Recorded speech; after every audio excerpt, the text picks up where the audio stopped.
ਵਾਹਿਗੁਰੂ ਜੀ।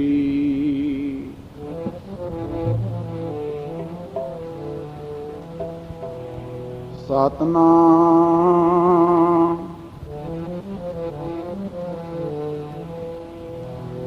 ਸ੍ਰੀ ਵਾਹਿਗੁਰੂ ਸਾਹਿਬ ਜੀ।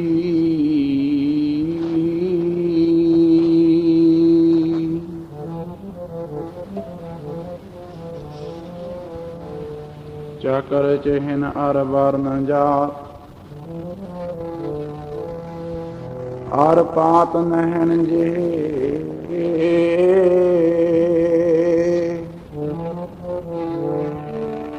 रूप रंग अर रेख पेख को कह न सकत केह अचल मूरत अनभव प्रकाश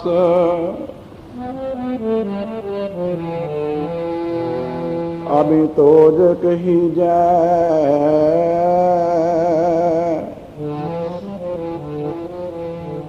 कोट इंद्र इंद्रान साहो सहान गने जाए त्रिभुवन महीप सुर नर असुर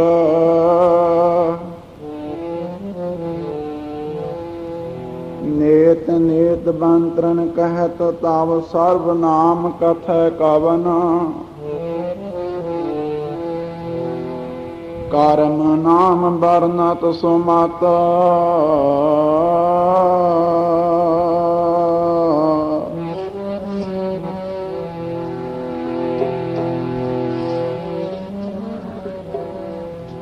मेरे वाहिगुरु तेरा अंत न जाना वाहिगुरु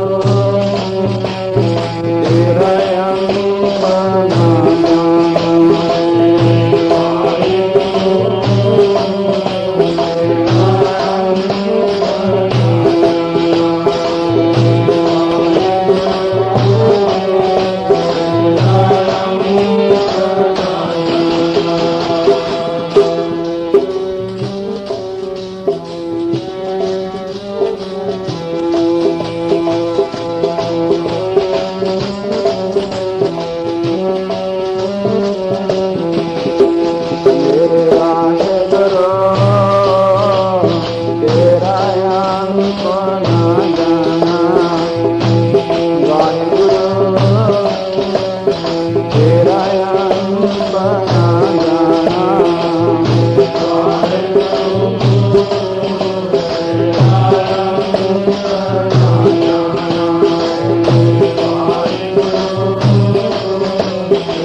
गुरु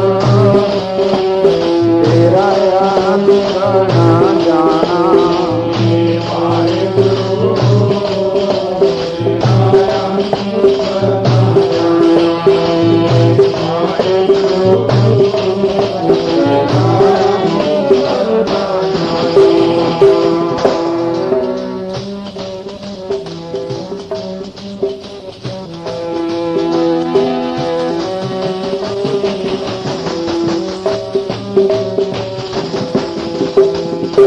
सुल्तान कहा हूँ मियाँ तेरी कवन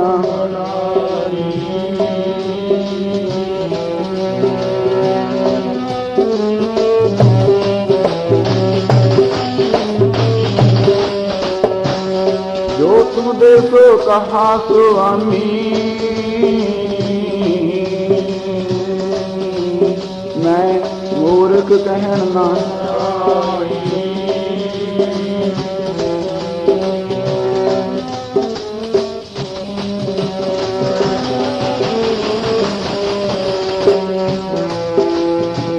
जो तुम दे सो कहा स्वामी मैं मूर्ख कहना। तेरे गुण गावा देह बुझाई जैसे सच मेरा हो रजाई।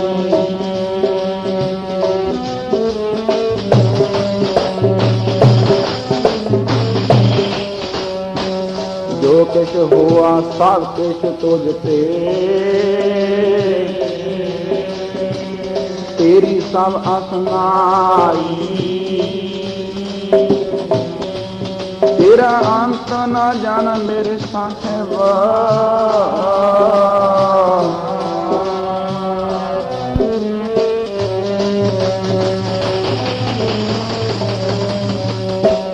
अंत न जाना मेरे साहिब मैं अंधले क्या हो कथी कथे कथ देखा मैं कथना कथना।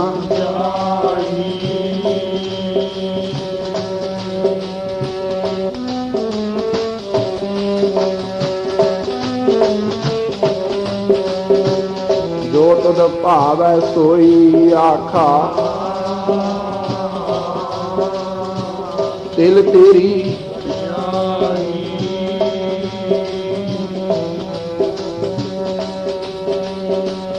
इते कुकर होवे गाना इते कुकर होवे गाना। पौकाए तन पागल ही नानक जे होएगा तां हस मैं नौ न जाई। जात लिखे आना जावे लखा बड़ा काल जाते। जात लिखे आना लखा बड़ा काल जाते।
लखा मना काल जा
ਲਖਮਣਾ ਕਾਗ ਜਾਤੇ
ਕਬੀਰ ਸਤ ਸਮੁੰਦੈ ਮਸ ਕਰੋ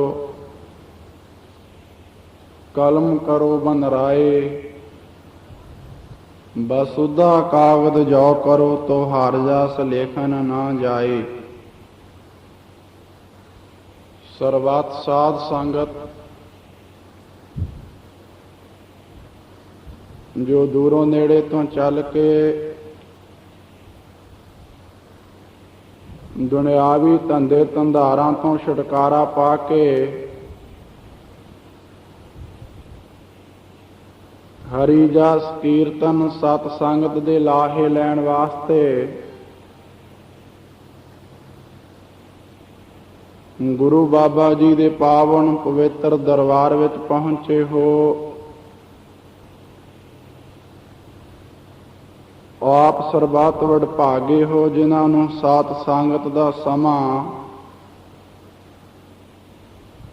ਗੁਰੂ ਸਾਹਿਬਾਂ ਦੀ ਪਾਵਨ ਪਵਿੱਤਰ ਨਿੱਘੀ ਗੋਦ ਦੇ ਵਿੱਚ ਬੈਠ ਕੇ ਸਾਧ ਸੰਗਤ ਕਰਨ ਦਾ ਸਮਾਂ ਪ੍ਰਾਪਤ ਹੋਇਆ ਹੈ। ਬਾਣੀ ਦੱਸਦੀ ਹੈ ਨਿਮਖ ਏਕ ਸੁਖ ਸਾਧ ਸਮਾਗਮ ਕੋਟ ਬੈਕੁੰਠ ਹੈ ਭਾਏ। ਸੋ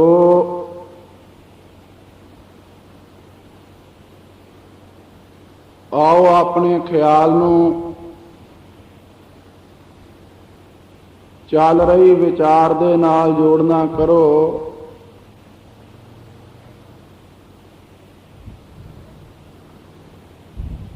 ਪਿਛਲੇ ਮਹੀਨੇ ਸਾਧ ਸੰਗਤ ਵਿਚਾਰ ਕੀਤੀ ਸੀ ਗੁਰਸਿੱਖ ਦੀ ਰਹਿਣੀ ਦੇ ਬਾਰੇ। ਆਪਨੇ ਵਿਸਥਾਰ ਦੇ ਨਾਲ ਸਰਵਣ ਕੀਤਾ ਸੀ ਗੁਰ ਸਤਿਗੁਰ ਕਾ ਜੋ ਸਿੱਖ ਅਖਾਏ ਸੋ ਭਲ ਕੇ ਉਠ ਹਰ ਨਾਮ ਧਿਆਵੈ। ਉਦਮ ਕਰੇ ਭਲ ਕੇ ਪ੍ਰਭਾਤੀ ਇਸ਼ਨਾਨ ਕਰੇ ਅੰਮ੍ਰਿਤ ਸਰ ਨਹਾਵੈ।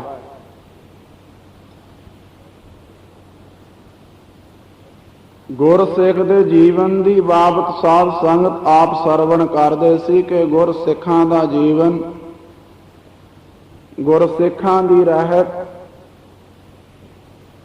ਗੁਰਸਿੱਖਾਂ ਦੀ ਰਹਿਣੀ ਤੇ ਗੁਰਸਿੱਖਾਂ ਦੀ ਕਰਨੀ ਇਹੋ ਜਿਹੀ ਹੋਇਆ ਕਰਦੀ ਹੈ।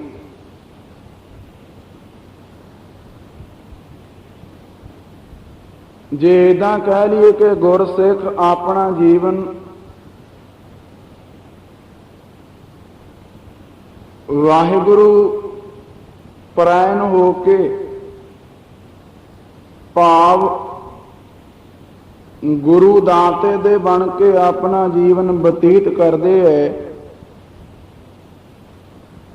ਇੱਕ ਵਾਰ ਗੁਰੂ ਅੰਗਦ ਦੇਵ ਮਹਾਰਾਜ ਜੀ ਤੋਂ ਸਾਧ ਸੰਗਤ ਪੁੱਛਣਾ ਕੀਤਾ ਸੀ ਆ ਕੇ, ਭਾਈ ਪਾਰੋ ਤੇ ਜੁਲਕੇ ਨੇ।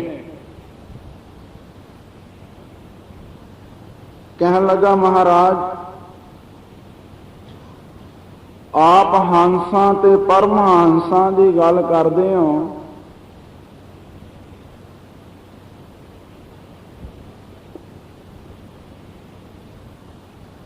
ਹੰਸ ਤੇ ਪਰਮਹੰਸ ਦੇ ਵਿੱਚ ਅੰਤਰ ਕੀ ਹੈ?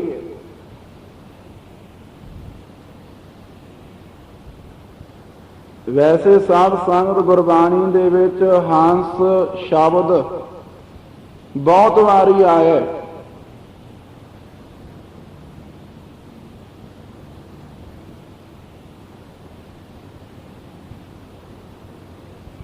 ਜਿਵੇਂ ਇੱਕ ਜਗ੍ਹਾ ਗੁਰਬਾਣੀ ਦੇ ਵਿੱਚ ਆਉਂਦਾ, ਸਰਵਰ ਹੰਸ ਧੁਰੇ ਹੀ ਮੇਲਾ, ਖਾਸਮੇ ਏਵੈ ਭਾਣਾ, ਸਰਵਰ ਅੰਦਰ ਹੀਰਾ ਮੋਤੀ,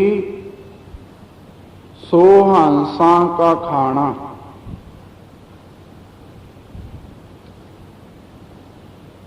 ਇਹ ਕਾਹਦੇ ਵਾਸਤੇ? ਸਾਨੂੰ ਸਮਝਾਉਣ ਵਾਸਤੇ ਹੰਸ ਦਾ ਪ੍ਰਮਾਣ ਦੇ ਕੇ ਕਿ ਬਈ ਜੈਸੇ ਸਰੋਵਰ ਤੇ ਹੰਸ ਦਾ ਸੰਬੰਧ ਬਣਿਆ, ਮਾਨ ਸਰੋਵਰ ਦਾ ਤੇ ਹੰਸ ਦਾ ਇੱਕ ਸੰਬੰਧ ਬਣਿਆ ਹੋਇਆ। ਸਾਧ ਸੰਗਤ ਧੁਰੇ ਹੀ ਮੇਲਾ, ਇੱਕ ਮੇਲ, ਇੱਕ ਸੰਬੰਧ ਐਸਾ ਬਣਿਆ ਹੈ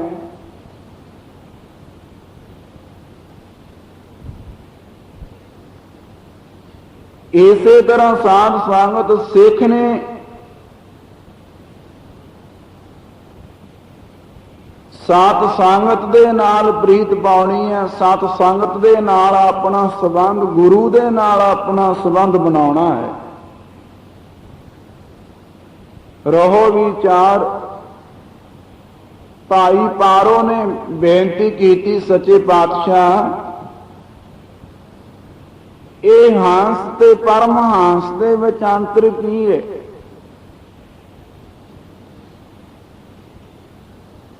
ਸਾਧ ਸੰਗਤ ਗੁਰੂ ਅੰਗਦ ਦੇਵ ਮਹਾਰਾਜ ਆਖਣ ਲੱਗੇ, ਭਾਈ ਪਾਰੋ ਪ੍ਰੇਮੀ ਸਿੱਖ ਸੀ, ਸਤਿਗੁਰਾਂ ਦਾ ਸ਼ਰਧਾ ਵਾਲਾ,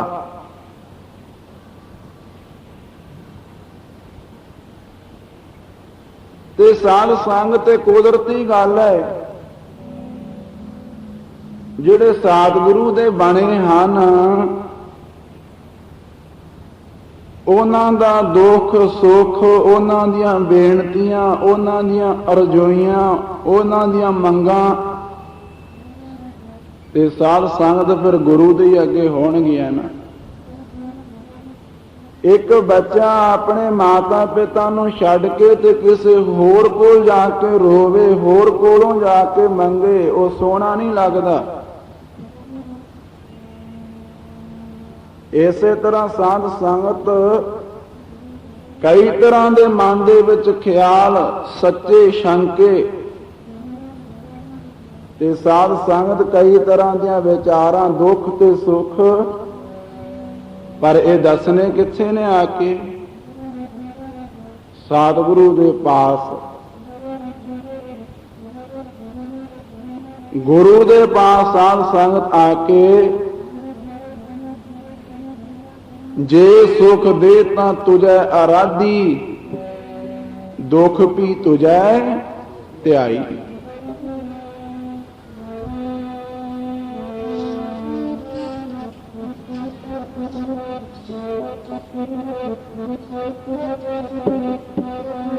ओ मेरा दुख सुख तेरे पास दातिया, मेरा दुख सुख तेरे पास दातिया।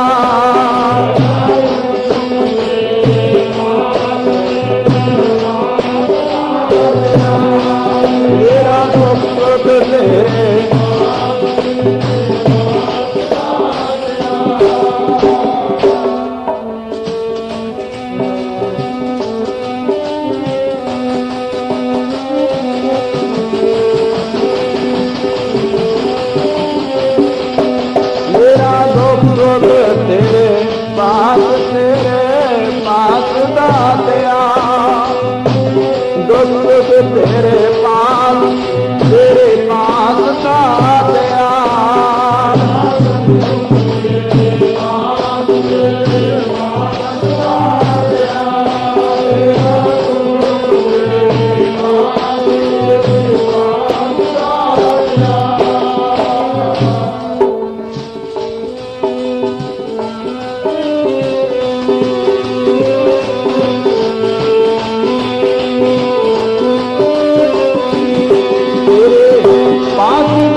दुख सुख तेरे पास दातिया।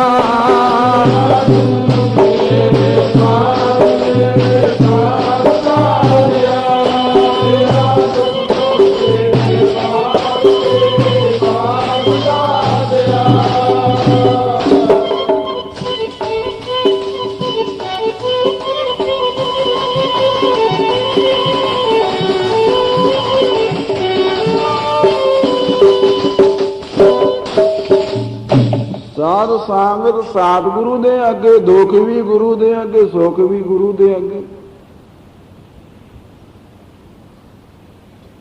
दुखां ते सुखां दे विच साध संगत गुरु पास ही आके सिख चेतां अर्ज अरजोई बेनती करनी है। ते जेड़ा इस समय साध संगत डोल के ते होर किसे दा आसरा ਆਪਾਂ ਬਾਣੀ ਪੜ੍ਹਦੇ ਹਾਂ। ਸਤਿਗੁਰੂ ਕੀ ਕਹਿੰਦੇ ਨੇ? ਮਾਨਕ ਕੀ ਟੇਕ ਬਿਰਥੀ ਸਭ ਜਾਣ, ਦੇਵਨ ਕੋ ਏਕ ਹੈ ਭਗਵਾਨ। ਤੇ ਕਈ ਵਾਰ ਵਿਚਾਰ ਕਰੀਏ ਵੀ ਜਿਨ੍ਹਾਂ ਦਾ ਭਗਵਾਨ ਤੇ ਸਾਧ ਸੰਗਤ ਗੁਰੂ ਅਕਾਲ ਪੁਰਖ ਤੇ ਆਸਰਾ ਹੁੰਦਾ, ਜਿਨ੍ਹਾਂ ਦੀ ਟੇਕ ਹੁੰਦੀ ਹੈ, ਜਿਨ੍ਹਾਂ ਦਾ ਭਰੋਸਾ ਹੁੰਦਾ ਹੈ, ਤੇ ਸਾਧ ਸੰਗ ਤੋਂ ਭਰੋਸੇ ਵਾਲਿਆਂ ਦੇ, ਸ਼ਰਧਾ ਵਾਲਿਆਂ ਦੇ ਬੇੜੇ, ਭਗਤਾਂ ਦੇ ਸਾਧ ਸੰਗਤ ਬੇੜੇ ਤਾਂ ਇੱਕ ਪਾਸੇ ਪੱਥਰ ਵੀ ਤਰਦੇ ਦੇਖੇ ਐ, ਤੇ ਸਾਧ ਸੰਗਤ ਪਾਪੀਆਂ ਦੇ ਬੇੜੇ ਡੁੱਬਦੇ ਦੇਖੇ ਹਨ। ਭਗਤਾਂ ਦੇ ਪੱਥਰ ਤਰ ਜਾਂਦੇ ਆ ਤੇ ਪਾਪੀਆਂ ਦੇ ਸਾਧ ਸੰਗਤ ਦੇ ਬੇੜੇ ਵੀ ਡੁੱਬ ਜਾਂਦੇ ਨੇ। ਪਰ ਆਓ ਵਿਚਾਰ ਕਰਦੇ ਸੀ, ਗੁਰੂ ਦੇ ਅੱਗੇ ਹੀ ਸਿੱਖ ਦੀ ਬੇਨਤੀ, ਸਿੱਖ ਦੀ ਅਰਜ, ਸਿੱਖ ਦਾ ਦੁੱਖ, ਸਿੱਖ ਦਾ ਸਾਧ ਸੰਗਤ ਸੁੱਖ। ਆਪਣੇ ਗੁਰੂ ਦੇ ਅੱਗੇ, ਬੱਚੇ ਦੀ ਪੁਕਾਰ ਮਾਤਾ ਪਿਤਾ ਦੇ ਅੱਗੇ ਹੁੰਦੀ ਹੈ, ਤੇ ਸਾਧ ਸੰਗਤ ਗੁਰਸਿੱਖ ਦੀ ਪੁਕਾਰ ਗੁਰੂ ਦੇ ਅੱਗੇ ਹੋਣੀ ਚਾਹੀਦੀ, ਅਕਾਲ ਪੁਰਖ ਦੇ ਅੱਗੇ ਹੋਣੀ ਚਾਹੀਦੀ ਹੈ। ਜਿਸ ਤਰ੍ਹਾਂ ਸਾਧ ਸੰਗਤ ਕੋਈ ਰਾਜਾ ਸੀ, ਰਾਜਾ ਤੇ ਰਾਜੇ ਦੇ ਘਰ ਔਲਾਦ ਨਹੀਂ ਸੀ, ਤੇ ਜਿਹਦੇ ਔਲਾਦ ਨਾ ਹੋਵੇ ਉਹਨੂੰ ਦੁੱਖ ਤਾਂ ਹੋਇਆ ਹੀ ਕਰਦਾ ਨਾ। ਸਭ ਤੋਂ ਵੱਡੀ ਦਾਤ ਦੁਨਿਆਵੀ ਪੱਖ ਤੇ ਦੋ ਪੱਖ ਹਨ, ਇੱਕ ਧਾਰਮਿਕ ਅਧਿਆਤਮਿਕ ਪੱਖ ਹੈ, ਇੱਕ ਦੁਨਿਆਵੀ ਪੱਖ ਹੈ। ਤੇ ਜੇ ਦੁਨਿਆਵੀ ਪੱਖ 'ਚ ਵਿਚਾਰ ਕੀਤੀ ਜਾਵੇ ਤੇ ਸਾਧ ਸੰਗਤ ਸਭ ਤੋਂ ਵੱਡੀ ਦਾਤ ਵੀ ਦੁਨੀਆ ਵਾਲੇ ਲੋਕਾਂ ਨੇ ਪੁੱਤਰ ਨੂੰ ਮੰਨਿਆ। ਬਾਣੀ ਕਹਿੰਦੀ ਪੁੱਤੀ ਗੰਢ ਪਵੈ ਸੰਸਾਰ। ਰਾਜੇ ਦੇ ਔਲਾਦ ਨਹੀਂ ਹੈ ਤੇ ਔਲਾਦ ਤੋਂ ਬਿਨਾ ਤੇ ਐਡਾ ਵੱਡਾ ਰਾਜ ਭਾਗ ਹੈ, ਕੌਣ ਸੰਭਾਲੇਗਾ? ਆ ਧਨ ਦੌਲਤ ਖਜ਼ਾਨਿਆਂ ਦਾ ਮਾਲਕ ਕੌਣ ਬਣੇਗਾ? ਆ ਤਾਕਤ ਤੇ ਆ ਰਾਜ ਤੇ ਕੌਣ ਬੈਠੇਗਾ? ਇਹਦੀ ਚਿੰਤਾ ਦਿਨ ਤੇ ਰਾਤ ਸਾਧ ਸੰਗਤ ਰਾਜੇ ਨੂੰ ਵੱਢ ਵੱਢ ਕੇ ਖਾ ਰਹੀ ਹੈ।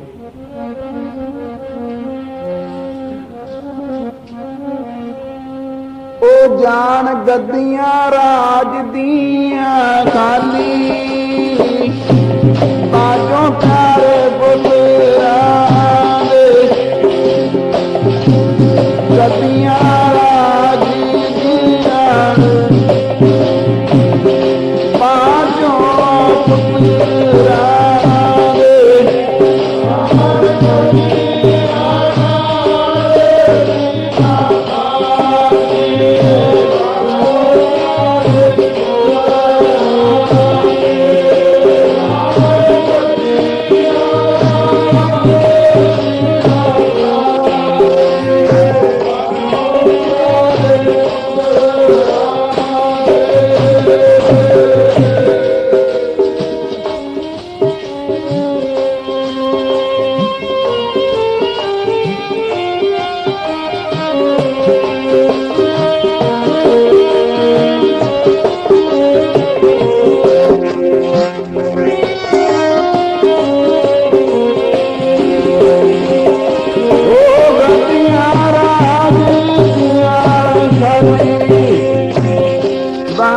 प्यारे पुत्रान जान गद्दियां राजिया खाली बाजो प्यारे पुत्रान जान गद्दियां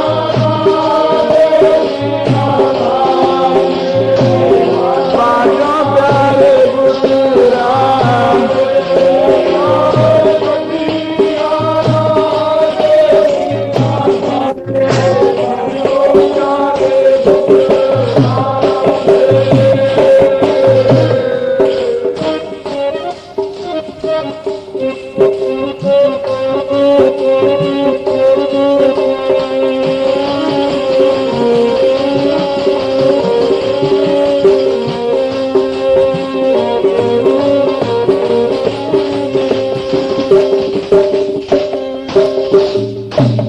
ਵਾਰ-ਵਾਰ ਵਿਚਾਰ ਮਨ ਦੇ ਵਿੱਚ ਆਈ। ਵੱਡੇ ਵੱਡੇ ਜੋਤਸ਼ੀ ਪੰਡਤ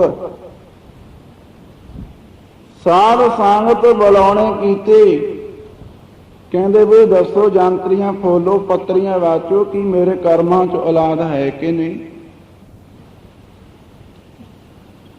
ਇਹ ਵੇਖਣਾ ਕਰੋ ਤੇ ਦੱਸੋ ਮੈਨੂੰ ਜੇ ਹੈ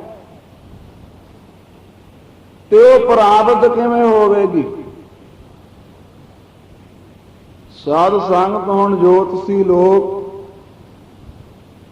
ਭਾਵੇਂ ਅੱਜ ਤਾਂ ਸਾਧ ਸੰਗਤ ਕੋਈ ਸਮਾਂ ਸਤਿਗੁਰੂ ਦੀ ਕਿਰਪਾ ਹੈ ਸੂਝ ਆ ਰਹੀ ਹੈ ਮਤ ਆ ਰਹੀ ਹੈ ਤੇ ਸਾਧ ਸੰਗਤ ਵਹਿਮਾਂ ਤੇ ਭਰਮਾਂ ਚੋਂ ਨਿਕਲ ਰਹੇ ਆ। ਪ੍ਰਾਤਨ ਸਮਿਆਂ 'ਚ ਬਹੁਤਾ ਵਿਸ਼ਵਾਸ ਕੀਤਾ ਜਾਂਦਾ ਸੀ ਜੋਤਸ਼ੀ ਲੋਕਾਂ ਤੇ। ਜੋ ਕਹਿ ਦਿੱਤਾ ਵੀ ਸੱਚੋ ਸੱਚੀ ਹੈ। ਰਹੋ ਵਿਚਾਰ ਵਿਸਥਾਰ ਨਾਲ ਵਿਚਾਰ ਕਰਨ ਦਾ ਸਮਾਂ ਨਹੀਂ ਪਰ ਗੁਰਸਿੱਖ ਨੇ ਵਿਸ਼ਵਾਸ ਗੁਰੂ ਤੇ ਕਰਨਾ। ਤੇ ਉਹ ਜੋਤਸ਼ੀ ਮੁਲਾਣਿਆਂ ਨੇ ਸਾਧ ਸੰਗਤ ਆਖਣਾ ਕੀਤਾ। ਆਖਣ ਲੱਗੇ ਰਾਜਾ ਔਲਾਦ ਤਾਂ ਹੈ। ਕਹਿੰਦਾ ਫਿਰ ਪ੍ਰਾਪਤ ਕਿਵੇਂ ਹੋਵੇਗੀ। ਕਹਿੰਦੇ ਇੱਕੋ ਹੀ ਢੰਗ ਹੈ ਕਿਸੇ ਬੱਚੇ ਦੀ ਦੇਵੀ ਦੇ ਅੱਗੇ ਬਲੀ ਦੇ। ਕਿਸੇ ਬੱਚੇ ਦੀ ਦੇਵੀ ਦੇ ਅੱਗੇ ਬਲੀ ਦੇਣੀ ਕਰ ਤਾਂ ਔਲਾਦ ਮਿਲੇਗੀ। ਤੂੰ ਬਲੀ ਦੇਵੇਂਗਾ ਤੇ ਦੇਵੀ ਪ੍ਰਸੰਨ ਹੋਵੇਗੀ ਤੇ ਦੇਵੀ ਪ੍ਰਸੰਨ ਹੋਵੇਗੀ ਤੇ ਤੈਨੂੰ ਵਾਰ ਦੇਵੇਗੀ ਤੇ ਉਹਦਾ ਵਾਰ ਫਲੀਭੂਤ ਹੋਵੇਗਾ। ਉਹ ਦਿੱਤੇ ਹੋਏ ਵਾਰ ਦੇ ਸਦਕਾ ਤੇਰੇ ਘਰ ਪੁੱਤਰ ਪੈਦਾ ਹੋਊ। ਰਾਜਾ ਕਹਿੰਦਾ ਵੀ ਇਹ ਵੀ ਕੋਈ ਔਖੀ ਗੱਲ ਹੈ। ਮੈਂ ਰਾਜਾ ਜਿਹਦਾ ਮਰਜ਼ੀ ਪੁੱਤਰ ਲੈ ਆਵਾਂ। ਕਹਿੰਦੇ ਨਹੀਂ ਏਦਾਂ ਨਹੀਂ। ਪੁੱਤਰ ਵੀ ਉਹ ਹੋਵੇ ਜਿਹੜੇ ਪੁੱਤਰ ਨੂੰ ਮਾਪੇ ਪ੍ਰਸੰਨਤਾ ਦੇ ਨਾਲ ਦੇਣ ਕੇ ਲੈ ਮੇਰਾ ਪੁੱਤਰ ਲੈ ਜਾ। ਉਹ ਪੁੱਤਰ ਹੈਰਾਨ ਹੋ ਗਿਆ ਰਾਜਾ। ਸਾਧ ਸੰਗਤ ਵਿਚਾਰ ਕਰਦਾ ਹੈ। ਕਹਿੰਦਾ ਵੀ ਐਸੇ ਮਾਤਾ ਪਿਤਾ ਭਾਵੇਂ ਕੋਈ ਗਰੀਬ ਹੈ ਭਾਵੇਂ ਕੋਈ ਅਮੀਰ ਹੈ ਭਾਵੇਂ ਕੋਈ ਰਾਜਾ ਹੈ ਭਾਵੇਂ ਕੋਈ ਭਿਖਾਰੀ ਹੈ ਔਲਾਦ ਤਾਂ ਸਾਰਿਆਂ ਨੂੰ ਹੀ ਪਿਆਰੀ ਹੈ।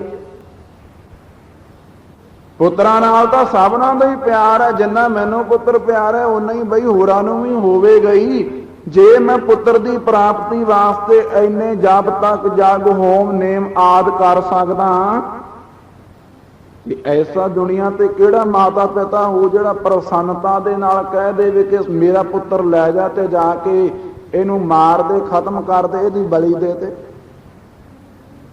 ਵੇਖੋ ਕੈਸੇ ਰਸਮੋ ਰਿਵਾਜ ਸਨ। ਬਾਣੀ ਕਹਿੰਦੀ ਹੈ ਸਰਜੀਓ ਕਾਟੈ ਨਿਰਜੀਓ ਪੂਜੈ।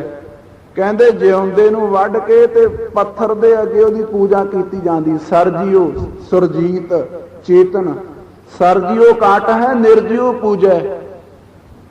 ਤੇ ਪੂਜਾ ਉਹਨਾਂ ਦੀ ਜਿਹੜੀਆਂ ਚੀਜ਼ਾਂ ਜੜ ਹਨ। ਚੇਤਨ ਨੂੰ ਜੜ ਦੇ ਅੱਗੇ ਸਾਧ ਸੰਗਤ ਤੇ ਬਲੀ ਦਿੱਤਾ ਜਾਂਦਾ। ਮੂਰਤਾਂ ਦੇ ਅੱਗੇ ਦੇਵੀ ਦੇਵਤਿਆਂ ਦੇ ਅੱਗੇ ਸਾਧ ਸੰਗਤ ਜਿਉਂਦੇ ਲੋਕਾਂ ਨੂੰ ਫੜ ਫੜ ਕੇ ਮਾਰਿਆ ਉਹਨਾਂ ਦੀਆਂ ਬਲੀਆਂ ਦਿੱਤੀਆਂ ਜਾਂਦੀਆਂ। ਸਰਜੀਓ ਕਾਟ ਹੈ ਨਿਰਜੀਓ ਪੂਜੈ। ਇਹ ਤਾਂ ਸਤਿਗੁਰਾਂ ਨੇ ਕਿਰਪਾ ਕੀਤੀ ਹੈ।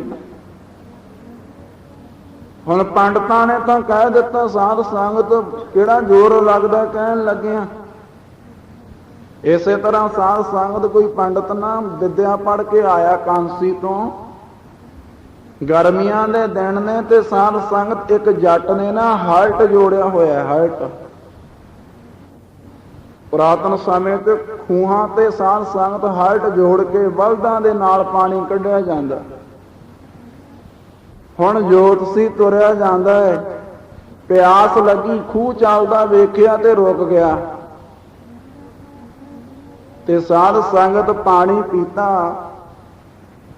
ਤੇ ਜ਼ਿਮੀਂਦਾਰ ਆਖਣ ਲੱਗਾ, ਕਹਿਣ ਲੱਗਾ, ਪੰਡਤ ਜੀ ਕਿੱਥੋਂ ਆਏ ਹੋ?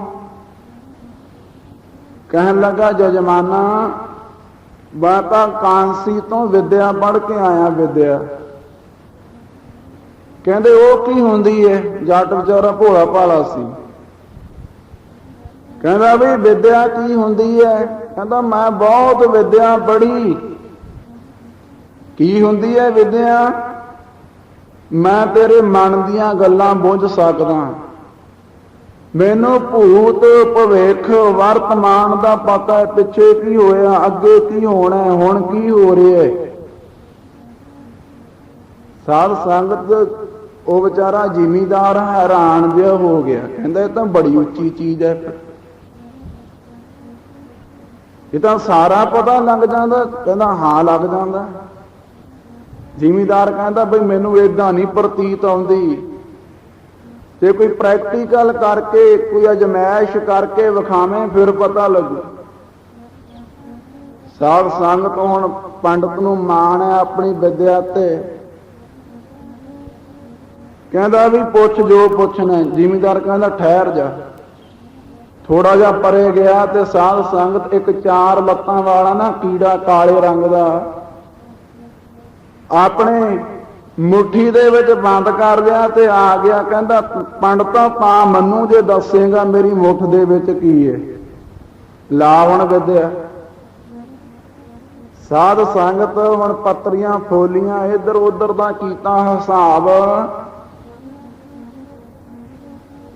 ਤੇ ਸਾਧ ਸੰਗਤ ਹਿਸਾਬ ਕਿਤਾਬ ਲਾ ਕੇ ਪੰਡਤ ਕਹਿੰਦਾ ਵੀ ਜ਼ਿਮੀਂਦਾਰਾ ਤੇਰੀ ਮੁੱਠੀ ਦੇ ਵਿੱਚ ਕਾਲੇ ਰੰਗ ਦਾ ਤੇ 4 ਲੱਤਾਂ ਵਾਲਾ ਜਾਨਵਰ ਹੈ। ਜ਼ਿਮੀਂਦਾਰ ਕਹਿੰਦਾ ਗੱਲ ਤਾਂ ਤੇਰੀ ਠੀਕ ਹੈ, ਪਰ ਜੇ ਨਾ ਦੱਸੇਗਾ ਤਾਂ ਮੰਨੂ। ਹੁਣ ਸਾਧ ਸੰਗਤ ਵਿਦਿਆ ਤਾਂ ਆਪਣਾ ਕੰਮ ਕਰ ਗਈ, ਪਰ ਸਾਗਲ ਬੋਲਣ ਮਾਹੈ ਵਿਚਾਰ। ਬਾਣੀ ਕਹਿੰਦੀ ਹੈ ਬੋਲਣ ਤੋਂ ਪਹਿਲਾਂ ਵਿਚਾਰ ਕਰਕੇ ਇਹ ਗੱਲ ਦਾ, ਇਹ ਕੀਤੀ ਹੋਈ ਬਾਤ ਦਾ, ਕੀਤੇ ਹੋਏ ਬਚਨ ਦਾ ਰਿਜ਼ਲਟ ਕੀ ਨਿਕਲੇਗਾ। ਕਦੀ ਵਿਦਿਆ ਕੀ ਕਰੂ ਜੇ ਆਪਣੀ ਮਤ ਨਹੀਂ। ਉਹ ਪੰਡਤ ਕਹਿੰਦਾ ਵੀ ਤੇਰੇ ਕੋਲ, ਤੇਰੀ ਮੁੱਠ ਦੇ ਵਿੱਚ ਕਾਲੇ ਰੰਗ ਦਾ ਤੇ 4 ਲੱਤਾਂ ਵਾਲਾ ਜਾਨਵਰ ਹੈ। ਜ਼ਿਮੀਂਦਾਰ ਕਹਿੰਦਾ ਮੈਨੂੰ ਤਾਂ ਦੇ ਨਾਂ ਦੱਸੇਗਾ। ਹੁਣ ਪੰਡਤ ਨੇ ਸੋਚਿਆ, ਉਹ ਕਿਹੜਾ ਵਿਚਾਰਾ ਖੇਤਾਂ 'ਚ ਆਇਆ ਸੀ, ਸੋਚ ਕੇ ਕਹਿਣ ਲੱਗਾ ਵੀ ਤੇਰੀ ਮੁੱਠ ਦੇ ਵਿੱਚ ਤਾਂ ਕੱਟਾ ਹੈ। ਹੁਣ ਸਾਧ ਸੰਗਤ ਜੋਤਿਸ਼ ਵਿਦਿਆ ਤਾਂ ਠੀਕ ਲਾ ਲਈ ਵੀ ਰੰਗ ਕਾਲਾ ਤੇ ਲੱਤਾਂ 4 ਨੇ, ਪਰ ਹੁਣ ਪੰਡਤ ਨੂੰ ਸਮਝਾਵੇ ਕਿਹੜਾ ਕਿ ਕੱਟੇ ਵੀ ਕਦੇ ਮੁੱਠੀ ਦੇ ਵਿੱਚ ਆਏ ਬਈ। ਤੇ ਇਹੋ ਜੀ ਸਾਧ ਸੰਗਤ ਜੋਤਿਸ਼ ਵਿਦਿਆ ਹੋਇਆ ਕਰਦੀ, ਕੇਵਲ ਅਨੁਮਾਨ ਹੀ ਹੁੰਦਾ, ਕੋਈ ਪੱਕਾ ਪਤਾ ਨਹੀਂ ਹੋਇਆ ਕਰਦਾ ਕਿ ਗੱਲ ਹੈ ਕਿ ਨਹੀਂ। ਉਹ ਅਨੁਮਾਨ ਦੇ ਆਸਰੇ ਤੇ ਫਿਰ ਆਪਣੀਆਂ ਘਾੜਤਾਂ ਘੜ ਲੈਂਦੇ ਐ। ਅਨੁਮਾਨ ਲਾ ਕੇ ਨਾ ਪਹਿਲਾਂ ਉਹ ਹਿਸਾਬ ਕਿਤਾਬ ਜਿਹਾ ਹੁੰਦਾ ਜੋਤਸ਼ੀਆਂ ਦਾ, ਉਹ ਅਨੁਮਾਨ ਜਿਹਾ ਬਣ ਜਾਂਦਾ ਵੀ ਆਹ ਚੀਜ਼ ਏਦਾਂ ਹੋਵੇਗੀ, ਜੇ ਸਿਤਾਰਾ ਚੰਦ ਇੱਥੇ ਹੋਵੇ ਤੇ ਆਹ ਕੁਝ ਹੋਵੇਗਾ, ਜੇ ਇੱਧਰੋਂ ਚੜੇ ਆਹ ਹੋਵੇਗਾ। ਅਨੁਮਾਨ ਹੀ ਹੁੰਦਾ, ਕੋਈ ਪੱਕਾ ਉਹਨਾਂ ਨੂੰ ਗਾਰੰਟੀ ਨਹੀਂ ਹੋਇਆ ਕਰਦੀ। ਇਸੇ ਤਰ੍ਹਾਂ ਉਹ ਵਿਚਾਰ ਕਰਦੇ ਸੀ, ਰਾਜੇ ਨੂੰ ਕਹਿ ਕੇ ਚਲੇ ਗਏ, ਕਹਿੰਦੇ ਵੀ ਕਿਸੇ ਬੱਚੇ ਦੀ ਬਲੀ ਦੇ, ਤੇ ਰਾਜਾ ਸੋਚੀ ਜਾਂਦਾ ਕਿਹੜੇ ਬੱਚੇ ਦੀ ਬਲੀ ਦੇਵਾਂ, ਮੈਨੂੰ ਬੱਚਾ ਦੇਵੇਗਾ ਕੌਣ। ਬੱਚੇ ਤਾਂ ਸਾਰਿਆਂ ਨੂੰ ਪਿਆਰੇ।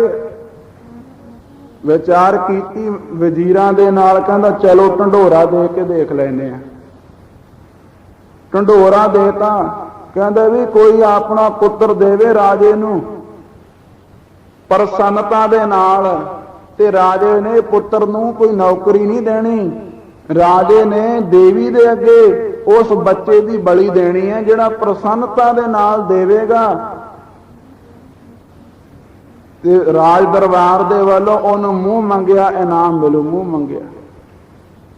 ਹੁਣ ਸਾਧ ਸੰਗਤ ਸੁਣ ਸਾਰਿਆਂ ਨੇ ਲਿਆ, ਪਰ ਆਪਣਾ ਬੱਚਾ ਦੇਣ ਵਾਸਤੇ, ਪੁੱਤਰ ਦੇਣ ਵਾਸਤੇ ਤਿਆਰ ਕੋਈ ਵੀ ਨਹੀਂ ਹੋਇਆ।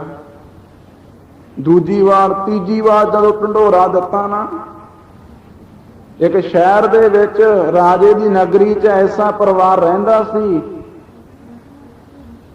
ਜਿਹਦੇ 5 ਪੁੱਤਰ ਸੀ। ਸਾਧ ਸੰਗਤ 4 ਤਾਂ ਕੰਮ ਕਰਦੇ ਸੀ ਤੇ 5ਵਾਂ ਕਰਦਾ ਸੀ ਭਗਤੀ।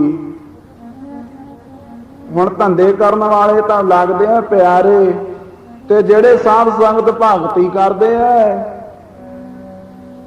ਤੇ ਉਹਨਾਂ ਦੇ ਨਾਲ ਸਾਧ ਸੰਗਤ ਦੁਨੀਆ ਵਾਲੇ ਵੀ, ਪਰਿਵਾਰ ਵਾਲੇ ਵੀ, ਹੋਰ ਸੰਸਾਰ ਵਾਲੇ ਉਹਨਾਂ ਨਾਲ ਨਫ਼ਰਤ ਕਰਦੇ ਆ।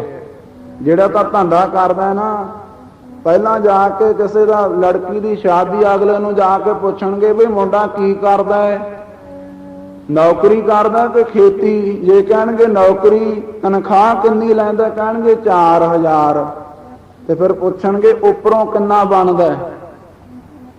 4000 ਤਾਂ ਤਨਖਾਹ ਤੇ ਉੱਪਰੋਂ ਕਹਿੰਦੇ ਸੁੱਖ ਨਾਲ 5-4000 ਉੱਪਰੋਂ ਵੀ ਬਣ ਜਾਂਦਾ, ਪਰ ਇਹ ਨਹੀਂ ਪਤਾ ਕਿ ਉੱਪਰੋਂ ਬਣਦਾ ਕਿਵੇਂ ਹੈ। ਤੇ ਸਾਧ ਸੰਗਤ ਇਹੋ ਜਿਹੇ ਪਿਆਰੇ ਲੱਗਦੇ ਐ, ਤੇ ਜਿਹੜੇ ਹੱਕ ਦੀ ਕਮਾਈ ਕਰਦੇ ਨੇ ਤੇ ਸਾਧ ਸੰਗਤ ਨਾਮ ਜਪਦੇ ਐ, ਉਹਨਾਂ ਦੇ ਨਾਲ ਸੰਸਾਰ ਨਫ਼ਰਤ ਕਰਦਾ। ਕਹਿੰਦੇ ਤਾਂ ਵਿਹਲੇ, ਇਹਨੂੰ ਕੰਮ ਹੀ ਨਹੀਂ, ਮਾਲਾ ਲੈ ਕੇ ਬੈਠਾ ਰਹਿੰਦਾ ਸਾਰੀ ਦਿਹਾੜੀ। ਉਹ ਮਾਤਾ ਪਿਤਾ ਨੇ ਸੋਚਿਆ, ਕਹਿੰਦੇ 4 ਪੁੱਤਰ ਤਾਂ ਧੰਦੇ ਕਰਦੇ ਆ, ਚੰਗੇ ਕੰਮਕਾਰ ਕਰਦੇ ਆ, ਕਮਾ ਕੇ ਲਿਆਉਂਦੇ ਆ, ਤੇ ਆ 5ਵਾਂ ਇਹ ਤਾਂ ਸਾਰੀ ਦਿਹਾੜੀ ਸੰਤਾਂ ਦੀ ਸੰਗਤ ਕਰਦਾ ਰਹਿੰਦਾ। ਤੇ ਜੇ ਘਰ ਆ ਜਾਵੇ, ਕਦੇ ਡੱਕਾ ਭੰਨ ਕੇ, ਕੱਖ ਭੰਨ ਕੇ ਦੂਰਾ ਨਹੀਂ ਕੀਤਾ, ਜੇ ਘਰ ਵੀ ਆ ਜਾਵੇ ਤੇ ਪਤਾ ਨਹੀਂ ਕੀ ਗੁਣ ਗੁਣਾਉਂਦਾ ਰਹਿੰਦਾ, ਸਾਰੀ ਦਿਹਾੜੀ ਮਾਲਾ ਫੜ ਕੇ ਬੈਠਾ ਰਹਿੰਦਾ। ਕਹਿੰਦੇ ਇਹਦੇ ਤੋਂ ਆਪਾਂ ਕੀ ਕਰਾਉਣਾ। ਰਾਜੇ ਨੇ ਤੀਜੀ ਵਾਰ ਢੰਡੋਰਾ ਦੇਤਾ, ਆਪਾਂ ਆਪਣੇ ਇਸ ਨਲਾਇਕ ਪੁੱਤਰ ਨੂੰ ਕਹਿੰਦੇ ਰਾਜੇ ਦੇ ਕੋਲ ਵੇਚ ਦਿੰਦੇ ਆ ਤੇ ਮੂੰਹ ਮੰਗਿਆ ਇਨਾਮ ਲੈ ਲਾਂਗੇ। ਨਾਨਕ ਦੁਨੀਆ ਕੈਸੀ ਹੋਈ, ਸਾਲਕ ਮਿਤ ਨਾ ਰਹਿਓ ਕੋਈ, ਭਾਈ ਬੰਦੀ ਹੇਤ ਚਕਾਇਆ, ਦੁਨੀਆ ਕਾਰਨ ਦੀਨ ਗਵਾਏ।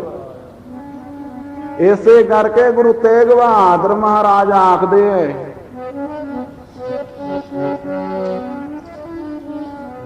ਉਹ ਝੂਠੀ ਦੇਖੀ ਪ੍ਰੀਤ ਜਗਤ ਮੈਂ ਝੂਠੀ, ਝੂਠੀ ਦੇਖੀ ਪ੍ਰੀਤ ਜਗਤ ਮੈਂ ਝੂਠੀ ਹੈ।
ਜਾਗਤ ਮੈਂ ਝੂਠੀ ਦੇਖੀ ਪ੍ਰੀਤ, ਆਪਣੇ ਹੀ ਸੁਖ ਸਿਉ ਸਭ ਲਾਗੇ, ਕਿਆ ਦਾਰਾ ਕਿਆ ਨਹੀਂ। ਇਹ ਹੈ ਸਾਧ ਸੰਗਤ ਜਗਤ ਦਾ ਪਿਆਰ। ਵੈਸੇ ਸਾਰੇ ਮਾਤਾ ਪਿਤਾ ਇੱਕੋ ਜਿਹੇ ਨਹੀਂ ਹੁੰਦੇ। ਬਜ਼ੁਰਗਾਂ ਦੀ ਸੇਵਾ ਕਰਨਾ, ਮਾਤਾ ਪਿਤਾ ਦੀ ਸੇਵਾ ਕਰਨਾ ਬੱਚਿਆਂ ਦਾ ਫਰਜ਼ ਬਣਦਾ। ਸਾਰੇ ਮਾਤਾ ਪਿਤਾ ਇੱਕੋ ਜਿਹੇ ਨਹੀਂ। ਇੱਥੇ ਸੰਸਾਰ ਤੇ ਸਾਧ ਸੰਗਤ ਧਰੂ ਵਰਗੀਆਂ, ਧਰੂ ਦੀ ਮਾਤਾ ਤੇ ਸਾਧ ਸੰਗਤ ਸੁਨੀਤਾ ਵਰਗੀਆਂ, ਗੋਪੀ ਚੰਦ ਦੀ ਮਾਤਾ, ਰਾਣੀ ਮੈਣਾਵਤੀ ਵਰਗੀਆਂ, ਭਗਤ ਫਰੀਦ ਦੀ ਮਾਤਾ, ਮਰੀਮ ਜੀਆਂ ਮਾਵਾਂ ਵੀ ਸਾਧ ਸੰਗਤ ਹੋਈਆਂ ਨੇ, ਜਿਨ੍ਹਾਂ ਨੂੰ ਬਾਣੀ ਨੇ ਆਖਿਆ ਤਿੰਨ ਧਨ ਜਨੇਨ ਦੀ ਮਾਓ ਆਈ ਸਫਲ ਸੀ। ਉਹ ਮਾਤਾ ਨੂੰ ਵੀ ਧਨ ਆਖੇ। ਐਸੀਆਂ ਮਾਤਾਵਾਂ ਵੀ ਹੋਈਆਂ ਹਨ। ਤੇ ਸਾਧ ਸੰਗਤ ਦੂਸਰੇ ਪਾਸੇ ਹਰਨਾਕਸ਼ ਜਿਹੇ ਪਿਤਾ ਵੀ ਹੋਏ ਐ, ਜਿਹੜੇ ਕਹਿੰਦੇ ਸੀ ਰੱਬ ਦਾ ਨਾਮ ਨਾ ਜਪੀ, ਇਹ ਆਖ ਜਲੇ ਹਰਨਾਕਸ਼ ਥਲੇ ਹਰਨਾਕਸ਼, ਇਹਾਂ ਹਰਨਾਕਸ਼ ਉਹਾਂ ਹਰਨਾਕਸ਼। ਜਿਹੜੇ ਵਰਜਦੇ ਸੀ ਸਾਰੇ ਇੱਕੋ ਜਿਹੇ ਨਹੀਂ ਹੁੰਦੇ। ਪਰ ਆਓ ਸਾਧ ਸੰਗਤ ਕਹਿੰਦੇ ਇਹਦੇ ਤੋਂ ਕਰਾਉਣਾ ਕੀ ਹੈ, ਤਾਂ ਕੰਮਕਾਰ ਕੋਈ ਕਰਦਾ ਨਹੀਂ, ਵਿਹਲਾ ਬੈਠਾ ਰਹਿੰਦਾ, ਸੰਤਾਂ ਦੀ ਸੰਗਤ ਕਰਦਾ ਰਹਿੰਦਾ, ਨਾਮ ਜਪਦਾ ਰਹਿੰਦਾ, ਸੇਵਾ ਕਰਦਾ ਰਹਿੰਦਾ। ਇਹਦੇ ਤੋਂ ਆਪਾਂ ਕੀ ਕਰਾਉਣਾ? ਰਾਜਾ ਢੰਡੋਰਾ ਦਿੰਦਾ, ਵੇਦ ਦਿੰਦੇ ਆ ਰਾਜੇ ਦਾ। ਮਾਤਾ ਪਿਤਾ ਨੇ ਕੀਤੀ ਸਲਾਹ ਤੇ ਉਹ ਬੱਚਾ ਸੀ, ਸਾਧ ਸੰਗਤ ਬਚਪਨ ਦੀ ਉਮਰ ਸੀ 12-13 ਸਾਲਾਂ ਦਾ। 12 ਬਰਸ ਬਾਲਪਨ ਬੀਤੇ। ਕਹਿੰਦੇ 12 ਵਰਿਆਂ ਤੱਕ ਤਾਂ ਬਚਪਨ ਬਾਲਪਨ ਵਿੱਚ ਹੀ ਉਮਰ ਲੰਘ ਜਾਂਦੀ ਹੈ। ਤੀਰਥ ਵਾਰਸ ਕਿਸ ਸਥਾਪਨਾ ਕੀ ਆ। ਪਹਿਲੇ ਪਿਆਰ ਲਗਾ ਥਣ ਦੁੱਧ, ਦੂਜੇ ਮਾਏ ਬਾਤ ਕੀ ਸੁਧ, ਤੀਜੇ ਭਾਇਆ ਭਾਬੀ ਬੇਬ, ਚੌਥੇ ਪਿਆਰ ਉਪੰਨੀ ਖੇਡ।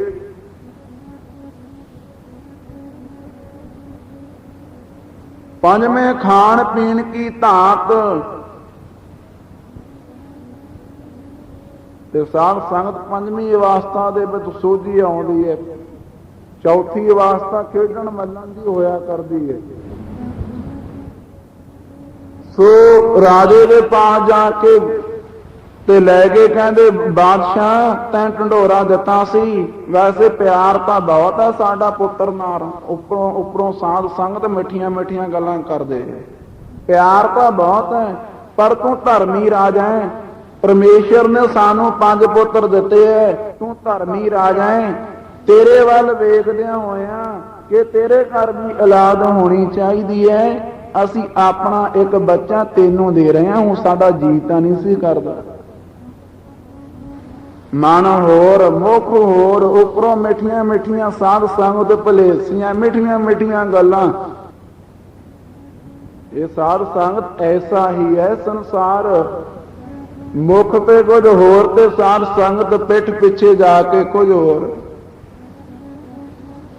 ਮੁਖੋਂ ਸਾਧ ਸੰਗਤ ਜਦੋਂ ਸਾਹਮਣੇ ਖਲੋਤੇ ਆ ਉਦੋਂ ਵਡਿਆਈ, ਤੇ ਸਾਧ ਸੰਗਤ ਜਦੋਂ ਥੋੜਾ ਜਿਹਾ 5-7 ਕਦਮਾਂ ਪਰੇ ਹੋ ਗਏ ਤੇ ਫਿਰ ਉਦੋਂ ਹੀ ਉਸੇ ਮੁਖ ਦੇ ਨਾਲ ਹੀ ਨਿੰਦਿਆ, ਉਸੇ ਮੁਖ ਨਾਲ ਵਡਿਆਈ ਤੇ ਉਸੇ ਮੁਖ ਦੇ ਨਾਲ ਹੀ ਨਿੰਦਿਆ।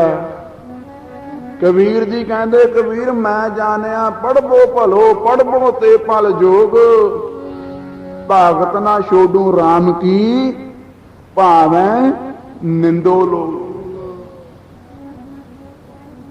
ਸੋ ਸਾਧ ਸੰਗਤ ਕਹਿੰਦੇ ਸਾਡਾ ਮਨ ਤਾਂ ਨਹੀਂ ਸੀ ਕਰਦਾ, ਪਰ ਤੂੰ ਪਰਮਾਤਮਾ ਰਾਜਾ, ਤੇਰੇ ਵਾਸਤੇ ਆਪਣਾ ਪੁੱਤਰ ਦੇ ਹੀ ਦੇਨੇ ਆ। ਸਾਧ ਸੰਗਤ ਰਾਜਾ ਪ੍ਰਸੰਨ ਹੋ ਗਿਆ, ਕਹਿੰਦਾ ਮੈਨੂੰ ਤਾਂ ਉਮੀਦ ਹੀ ਨਹੀਂ ਸੀ ਕਿ ਕੋਈ ਬੱਚਾ ਮੈਨੂੰ ਦੇਵੇਗਾ, ਪੁੱਤਰ ਦੇਵੇਗਾ। ਹਾਂ ਬਈ ਮੂੰਹ ਮੰਗਿਆ ਇਨਾਮ ਧਨ ਪਦਾਰਥ, ਰਾਜਿਆਂ ਕੋਲ ਕਿਹੜਾ ਘਾਟਾ ਹੁੰਦਾ। ਮੂੰਹ ਮੰਗਿਆ ਇਨਾਮ ਧਨ ਪਦਾਰਥ, ਜੋ ਸਾਧ ਸੰਗਤ ਉਹਨਾਂ ਦੀ ਇੱਛਾ ਸੀ ਖਜ਼ਾਨੇ ਦੇ ਦਰਵਾਜ਼ੇ ਖੋਲ ਦਿੱਤੇ, ਬਈ ਲੈ ਜਾਓ ਭਰ ਕੇ। ਹੁਣ ਮਾਇਆ ਦੇ ਨਾਲ ਹੀ ਪਿਆਰ ਹੈ, ਬੱਚੇ ਨਾਲ ਤਾਂ ਨਹੀਂ ਪਿਆਰ। ਬੱਚਾ ਤਾਂ ਵੇਚ ਗਏ ਤੇ ਸਾਧ ਸੰਗਤ ਮਾਇਆ ਲੈ ਗਏ, ਮਾਇਆ ਘਰ ਆ ਗਏ। ਉਧਰ ਜੇਲ੍ਹ ਵਿੱਚ ਉਹ ਬੱਚੇ ਨੂੰ ਸਾਧ ਸੰਗਤ ਬੰਦੀ ਖਾਨੇ ਦੇ ਵਿੱਚ ਬੰਦੀ ਬਣਾ ਕੇ ਰੱਖ ਲਿਆ। ਉਹ ਰਾਜਾ ਪੰਡਤਾਂ ਨੂੰ ਬੁਲਾਉਂਦਾ, ਕਹਿੰਦਾ ਵੇਖੋ ਕਿਹੜੇ ਦਿਨ ਇਹਦੀ ਬਲੀ ਦੇਣੀ ਹੈ, ਵੇਖੋ ਕਿਹੜਾ ਦਿਨ ਚੰਗਾ ਹੈ, ਕਿਹੜਾ ਦਿਹਾੜਾ ਸ਼ੁਭ ਹੈ। ਹੋਲੀਆਂ ਜੰਤਰੀਆਂ ਦਿਨ ਮੇਤਾ ਸਾਧ ਸੰਗਤ ਡੇਟ ਤਰੀਕ ਐ ਫਿਕਸ ਕਰ ਦਿੱਤੀ, ਦਿਨ ਮੇਤ ਦਿੱਤਾ, ਕਹਿੰਦੇ ਵੀ ਫਲਾਣਾ ਦਿਨ ਚੰਗਾ ਬਲੀ ਦੇਣ ਵਾਸਤੇ। ਬਈ ਦਿਨ ਵੀ ਚੰਗੇ ਮਾੜੇ ਹੋਏ ਆ ਕਦੇ? ਇਹਦਾ ਸਾਰੇ ਪਰਮੇਸ਼ਰ ਨੇ ਹੀ ਬਣਾਏ ਹੈ ਨਾ, ਤੇ ਜਿਹੜੇ ਪਰਮੇਸ਼ਰ ਨੇ ਬਣਾਏ ਹੈ ਤੇ ਸਾਧ ਸੰਗਤ ਤੋਂ ਸਾਰੇ ਚੰਗੇ ਹੀ ਹੋਣਗੇ। ਇਹ ਤਾਂ ਸਾਧ ਸੰਗਤ ਪਰਸੋਂ ਦੀ ਗੱਲ ਹੈ ਕਿ ਮਾਈ ਆ ਗਈ ਤੇ ਆ ਕੇ ਸਾਧ ਸੰਗਤ ਕਹਿਣ ਲੱਗੀ ਕਹਿੰਦੀ ਬਾਬਾ ਜੀ ਸਾਨੂੰ ਤਾਂ ਪੋਤਰਾ ਚਾਹੀਦਾ, ਪੋਤਰਾ। ਅਸੀਂ ਆਖਿਆ ਮਾਤਾ ਪਹਿਲਾਂ ਤਾਂ ਪੁੱਤ ਮੰਗਦੀ ਰਹੀ ਤੇ ਹੁਣ ਪੋਤਰਿਆਂ ਵੱਲ ਤੇਰਾ ਧਿਆਨ ਪੈ ਗਿਆ, ਉਹ ਰੱਬ ਦਾ ਨਾਮ ਕਦੋਂ ਜਪੇਂਗੀ? ਕਹਿਣ ਲੱਗੀ ਪਹਿਲਾਂ ਸਾਡੇ ਘਰ ਪੱਥਰ ਆ ਗਏ। ਪੱਥਰ ਪਤਾ ਕਿਹਨੂੰ ਆਖਦੀ ਸੀ? ਲੜਕੀਆਂ ਨੂੰ ਕਹਿੰਦੀ ਸੀ ਪੱਥਰ। ਤੇ ਕਹਿਣ ਲੱਗੀ ਸਾਡੇ ਘਰ ਪੱਥਰ ਆ ਗਏ ਪਹਿਲਾਂ। ਤੇ ਸਾਧ ਸੰਗਤ ਉਹਨੂੰ ਆਖਣਾ ਕੀਤਾ ਮਾਤਾ ਵਿਚਾਰ ਕਰ, ਤੂੰ ਵੀ ਕਦੇ ਲੜਕੀ ਹੁੰਦੀ ਸੀ ਕਿ ਨਹੀਂ? ਅੱਜ ਪੱਥਰ ਕਹਿ ਰਹੀ ਹੈ, ਤੂੰ ਵੀ ਕਦੇ ਕੰਨਿਆ ਸੀ। ਪਰ ਵੇਖੋ ਜੇ ਤਾਂ ਲੜਕਾ ਜੰਮ ਪਿਆ ਤੇ ਰੱਬ ਦੀ ਦਾਤ, ਤੇ ਜੇ ਸਾਧ ਸੰਗਤ ਲੜਕੀ ਜੰਮ ਪਈ ਤੇ ਉਹ ਪੱਥਰ। ਕਿਉਂ ਨਹੀਂ ਰੱਬ ਦੀ ਦਾਤ? ਉਹ ਨਹੀਂ ਪਰਮੇਸ਼ਰ ਦੀ ਦਾਤ? ਗੁਰੂ ਨਾਨਕ ਮਹਾਰਾਜ ਜੀ ਦੇ ਅਵਤਾਰ ਤੋਂ ਪਹਿਲਾਂ ਸਾਧ ਸੰਗਤ ਬੇਬੇ ਨਾਨਕੀ ਜੀ ਦਾ ਅਵਤਾਰ ਹੋਇਆ ਸੀ। ਤੇ ਜਿਹੜੀਆਂ ਸਿਆਣੀਆਂ ਮਾਤਾਵਾਂ ਸਨ, ਸਿਆਣੇ ਪੁਰਸ਼ ਸਨ, ਉਹ ਆਖਦੇ ਸੀ, ਕਹਿੰਦੇ ਵੀਰ ਨੂੰ ਖਿਡਾਉਣ ਵਾਸਤੇ ਭੈਣ ਪਹਿਲਾਂ ਹੀ ਆ ਗਈ ਹੈ। ਇਤਿਹਾਸ ਪੜ੍ਹ ਲਿਓ, ਸਾਖੀ ਪੜ੍ਹ ਲਿਓ। ਪਰ ਸਾਡੀਆਂ ਸਾਧ ਸੰਗਤ ਐਸੀਆਂ ਕੁੜਾਵੀਆਂ ਕੂੜੀਆਂ ਰੀਤੀਆਂ ਤੇ ਸਾਧ ਸੰਗਤ ਐਸੇ ਰੂੜੀਵਾਦੀ ਵਿਚਾਰ ਤੇ ਜਿਨ੍ਹਾਂ ਦਾ ਆਧਾਰ ਹੀ ਕੋਈ ਨਹੀਂ। ਇੱਕ ਪਾਸੇ ਕਹਿੰਦੇ ਇਹ ਵੀ ਰੱਬ ਦੀ ਦਾਤ ਤੇ ਇੱਕ ਪਾਸੇ ਪੱਥਰ। ਸੁੱਖ ਪਰਮੇਸ਼ਰ ਨੇ ਦਿੱਤਾ ਤੇ ਸਾਧ ਸੰਗਤ ਫਿਰ ਯਾਦ ਰੱਖਿਆ ਕਰੋ ਦੁੱਖ ਦੇਣ ਵਾਲਾ ਵੀ ਪਰਮੇਸ਼ਰ ਹੈ। ਬੜੇ ਪ੍ਰਮਾਣ ਦਿੱਤੇ ਜਾ ਸਕਦੇ ਆ ਪਰ ਸਮਾਂ ਨਹੀਂ। ਸਭ ਆਪ ਦਿਨ ਦਿਹਾੜੇ ਸਾਲ ਸੂਰਜ ਏਕੋ ਰੁੱਤ ਅਨੇਕ, ਨਾਨਕ ਕਰਤੇ ਕੇ ਕੀਤੇ ਵੇ। ਸਾਧ ਸੰਗਤ ਸਾਲ ਵਿੱਚ 6 ਰੁੱਤਾਂ ਹੁੰਦੀਆਂ ਨੇ, 12 ਮਹੀਨੇ ਹੁੰਦੇ ਨੇ ਤੇ ਲੰਘ ਜਾਂਦਾ ਸਾਰਾ ਕੁਝ। ਆਹ ਦਿਨ ਚੰਗਾ ਆ, ਮਾੜਾ ਆ, ਰੁੱਤ ਚੰਗੀ ਹੈ, ਇਹ ਨਾ ਵੇਖਿਆ ਕਰੋ, ਇਹ ਯਾਦ ਰੱਖਿਆ ਕਰੋ।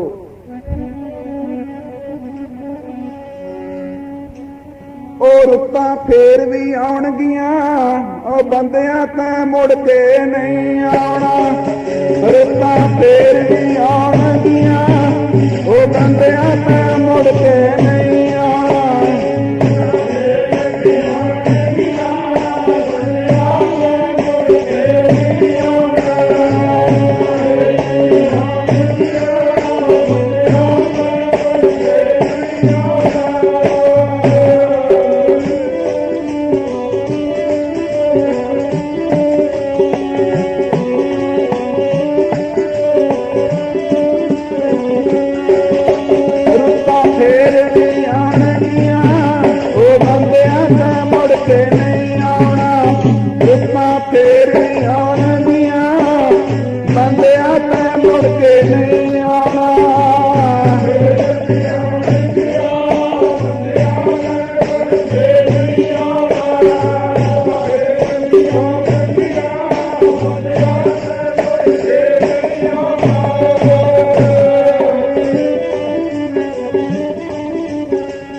ਸਾਲ ਮਹੀਨੇ ਦਿਨ ਦਿਹਾੜ ਤਾਂ ਇਦਾਂ ਹੀ ਚੱਲਦੇ ਰਹਿਣੇ।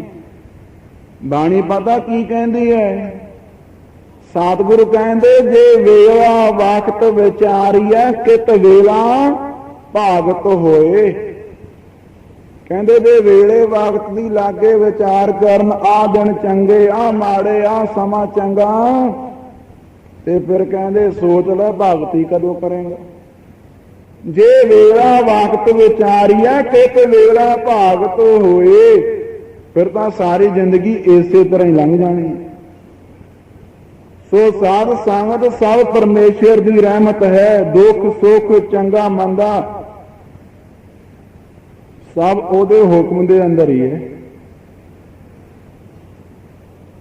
ਪਰ ਕਹਿੰਦੇ ਵੇਖ ਕਿਹੜਾ ਦਿਨ ਚੰਗਾ ਹੈ, ਤੇ ਸਾਧ ਸੰਗਤ ਜੋਤਸ਼ੀਆਂ ਨੇ ਆਖਿਆ ਵੀ ਆਹ ਤਰੀਕ ਠੀਕ ਹੈ, ਇਸ ਦਿਨ ਆਪਾਂ ਬਲੀ ਦੇਵਾਂਗੇ ਇਹਦੀ।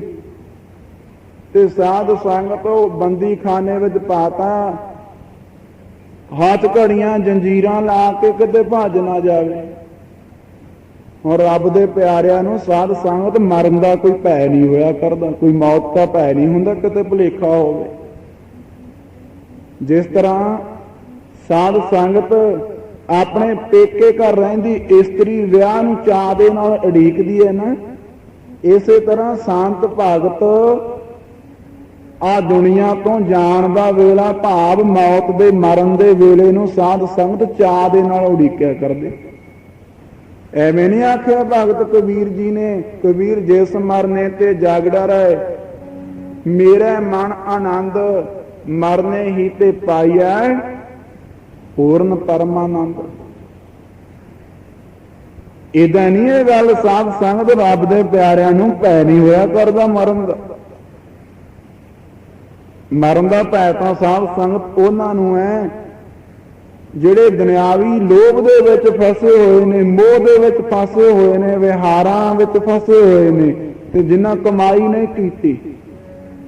ਉਹ ਹੁਣ ਪਤਾ ਵਾਢੀਆਂ ਦੇ ਦਿਨ ਚੱਲਦੇ ਐ, ਜਿਹੜੇ ਜ਼ਿਮੀਂਦਾਰ ਨੇ ਖੇਤ ਵਿੱਚ ਕੁਝ ਬੀਜਿਆ ਹੀ ਨਹੀਂ, ਤੇ ਸ਼ਾਹੂਕਾਰ ਤੋਂ ਆੜਤੀ ਤੋਂ ਕਰਜ਼ਾ ਫੜ ਕੇ ਲਿਆਂਦਾ ਚੰਗਾ, ਤੇ ਹੁਣ ਖੇਤ ਵਿੱਚ ਕੁਝ ਬੀਜਿਆ ਨਹੀਂ, ਉਹ ਸ਼ਹਿਰ ਜਾਣ ਤੋਂ ਡਰਦਾ ਹੈ ਕਿ ਫਸਲ ਤਾਂ ਹੋਈ ਨਹੀਂ, ਜਾਂ ਫਸਲ ਮੈਂ ਬੀਜੀ ਨਹੀਂ, ਤੇ ਸ਼ਾਹੂਕਾਰ ਨੇ ਪੈਸੇ ਮੰਗਣੇ, ਜਵਾਬ ਕੀ ਦੇਊਂਗਾ। ਉਹ ਮੂੰਹ ਪਰਾਂ ਨੂੰ ਕਰਕੇ ਲੰਘਦਾ, ਕਿਤੇ ਦੇਖ ਨਾ ਲਵੇ।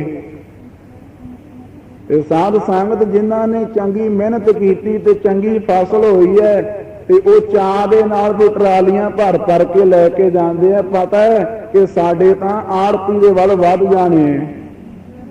ਇਸੇ ਤਰ੍ਹਾਂ ਜਿਨ੍ਹਾਂ ਨੇ ਕਮਾਈ ਕੀਤੀ ਉਹ ਤਾਂ ਚਾਅ ਦੇ ਨਾਲ ਜਾਂਦੇ ਐ, ਤੇ ਸਾਧ ਸੰਗਤ ਜਿਨ੍ਹਾਂ ਨੂੰ ਪਤਾ ਵੀ ਅਸੀਂ ਕੀਤੇ ਹੀ ਕੁਝ ਨਹੀਂ, ਠੱਗੀਆਂ ਮਾਰਦਿਆਂ ਜ਼ਿੰਦਗੀ ਗੁਜ਼ਾਰ ਦਿੱਤੀ, ਇੱਕ ਦੂਜੇ ਦੇ ਵਿਰੁੱਧ ਝੂਠੀਆਂ ਗਵਾਹੀਆਂ ਦਿੰਦਿਆਂ ਸਮਾਂ ਗੁਜ਼ਾਰ ਦਿੱਤਾ, ਝੂਠ ਸੱਚ ਕੂੜ ਬੋਲਦਿਆਂ ਸਮਾਂ ਗੁਜ਼ਾਰ ਦਿੱਤਾ ਹੈ।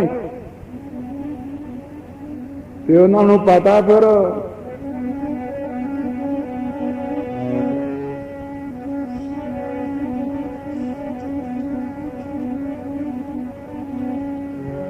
ਉਹ ਲੇਖਾ ਮੰਗੇਗਾ ਧਰਮ ਰਾਜਾ ਬਾਣਿਆ, ਨਿਮਾਣੀ ਤੇਰੀ ਜ਼ਿੰਦੜੀ ਤੋਂ ਲੇਖਾ ਮੰਗੇਗਾ ਧਰਮ ਰਾਜਾ, ਨਿਮਾਣੀ ਤੇਰੀ ਜ਼ਿੰਦੜੀ ਤੋਂ।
ਫਿਰ ਉਹਨਾਂ ਨੂੰ ਡਰ ਲੱਗਦਾ, ਭੈ ਲੱਗਦਾ, ਉਹ ਨਹੀਂ ਚਾਹੁੰਦੇ ਮਰਨਾ। ਤੇ ਪਰਮੇਸ਼ਰ ਦੇ ਪਿਆਰੇ ਜਿਨ੍ਹਾਂ ਨੇ ਕਮਾਈਆਂ ਕੀਤੀਆਂ ਬਈ, ਉਹ ਚਾਅ ਦੇ ਨਾਲ ਇਸ ਸਮੇਂ ਦੀ ਉਡੀਕ ਕਰਿਆ ਕਰਦੇ। ਤੇ ਸਾਧ ਸੰਗਤ ਬੰਦੀ ਖਾਨੇ 'ਚ ਪਾ ਦਿੱਤਾ, ਉੱਥੇ ਆਪਣਾ ਨਾਮ ਜਪ ਕੇ ਭਗਤੀ ਕਰਕੇ ਸਾਧ ਸੰਗਤ ਸਮਾਂ, ਕਿਉਂਕਿ ਸਾਧ ਸੰਗਤ ਗੁਰਮੁਖ ਆਪਣੀ ਚਾਲ ਨਹੀਂ ਛੱਡਿਆ ਕਰਦੇ ਕਦੇ ਵੀ, ਭਾਵੇਂ ਦੇਸਾਂ ਵਿੱਚ, ਭਾਵੇਂ ਪਰਦੇਸਾਂ ਵਿੱਚ, ਭਾਵੇਂ ਘਰ, ਭਾਵੇਂ ਗੁਰਦੁਆਰੇ। ਤੇ ਸਾਧ ਸੰਗਤ ਭਾਵੇਂ ਬੰਦੀ ਖਾਨੇ ਦੇ ਵਿੱਚ, ਗੁਰਮੁਖ ਆਪਣੀ ਮਰਿਆਦਾ ਨਹੀਂ ਛੱਡਿਆ ਕਰਦਾ। ਇੱਕ ਪਾਣੀ ਹੁੰਦਾ, ਪਾਣੀ, ਸਾਧ ਸੰਗਤ ਪਾਣੀ ਉੱਪਰ ਜਿਹੋ ਜਿਹਾ ਰੰਗ ਪੈ ਜਾਵੇ ਵੈਸੇ ਹੀ ਬਣ ਜਾਂਦਾ ਹੈ। ਤੇ ਇੱਕ ਹੁੰਦਾ ਹੀਰਾ, ਸਾਧ ਸੰਗਤ ਹੀਰੇ ਤੇ ਜਿੰਨੇ ਮਰਜੀ ਰੰਗ ਪਾਵੋ, ਜਿੰਨੇ ਮਰਜੀ ਚਾਨਣ ਪ੍ਰਕਾਸ਼ ਲਾਈਟਾਂ ਪਾਈਆਂ ਜਾਣ, ਜਿਹੜਾ ਹੀਰਾ ਹੁੰਦਾ ਨਾ ਉਹ ਕਦੇ ਆਪਣਾ ਰੰਗ ਨਹੀਂ ਛੱਡਿਆ ਕਰਦਾ, ਉਹਦਾ ਰੰਗ ਉਹੋ ਹੀ ਰਹੇਗਾ। ਇਸੇ ਤਰ੍ਹਾਂ ਸਾਧ ਸੰਗਤ ਗੁਰਮੁਖ ਆਪਣੀ ਚਾਲੀ, ਆਪਣੀ ਮਰਿਆਦਾ, ਆਪਣੀ ਰਹਿਣੀ, ਉਹ ਕਿਤੇ ਵੀ ਰਹਿਣ ਸਾਧ ਸੰਗਤ ਛੱਡਿਆ ਨਹੀਂ ਕਰਦੇ। ਜਦੋਂ ਬੰਦੀ ਖਾਨੇ 'ਚ ਪਾ ਦਿੱਤਾ ਗਿਆ, ਭਗਤੀ ਕਰਦਿਆਂ, ਨਾਮ ਜਪਦਿਆਂ, ਸਾਧ ਸੰਗਤ ਇਕਾਂਤ ਮਿਲ ਗਈ। ਕਿਤੇ ਜੋਗੀ ਲੋਕ, ਵੱਡੇ ਵੱਡੇ ਸਾਧੂ ਇਕਾਂਤ ਲੱਭਦੇ, ਜੰਗਲਾਂ 'ਚ ਜਾ ਜਾ ਤਪੱਸਿਆ ਕਰਦੇ, ਕਿਉਂਕਿ ਸਾਧ ਸੰਗਤ ਭਗਤੀ ਵਾਸਤੇ ਇਕਾਂਤ ਦੀ ਲੋੜ ਪੈਂਦੀ ਹੈ। ਕੋਈ ਰੱਬ ਨਹੀਂ ਸੀ ਲੱਭਣ ਜਾਂਦੇ ਜੰਗਲਾਂ 'ਚ, ਨਾਲੇ ਰੱਬ ਕਿਹੜਾ ਗਵਾਚਿਆ ਬਈ, ਕਿ ਗਵਾਚਿਆ? ਰੱਬ ਨਹੀਂ ਗਵਾਚਿਆ, ਆਪਾਂ ਹੀ ਗਵਾਚੇ। ਰੱਬ ਨਹੀਂ ਸੀ ਲੱਭਣ ਜਾਂਦੇ, ਇਕਾਂਤ ਲੱਭ ਕੇ ਤੇ ਉੱਥੇ ਸਾਧ ਸੰਗਤ ਤਪੱਸਿਆ ਕਰਿਆ ਕਰਦੇ। ਹੁਣ ਜੇਲ੍ਹ 'ਚ ਇਕਾਂਤ ਮਿਲੀ, ਭਗਤੀ ਕਰਦਾ ਏ ਤੇ ਸਾਧ ਸੰਗਤ ਪਰ ਵਿਚਾਰ ਆਉਂਦੀ ਹੈ ਕਿ हे ਪਰਮੇਸ਼ਰ, ਉਂਝ ਤਾਂ ਤੇਰੀ ਰਾਜਾ ਹੈ, तेरा हुक्म है, हुक्म अंदर सब को बाहर, हुक्म ना कोई, नानक हुक्म है जे बुझाए ताहा मैं कहे ना कोई। है ता तेरा हुक्म, जिव जिव तेरा हुक्म तिवै त्यू होवना, ज्यों ज्यों राख आप तह जाहे खड़ोवना। है ता तेरा हुक्म, पर परमेश्वर जे थोड़ा समा होर दे दिंदा मात लोक विच रहण दा, ਤੇ ਹੋਰ ਤੇਰਾ ਨਾਮ ਜਪ ਲੈਂਦੇ।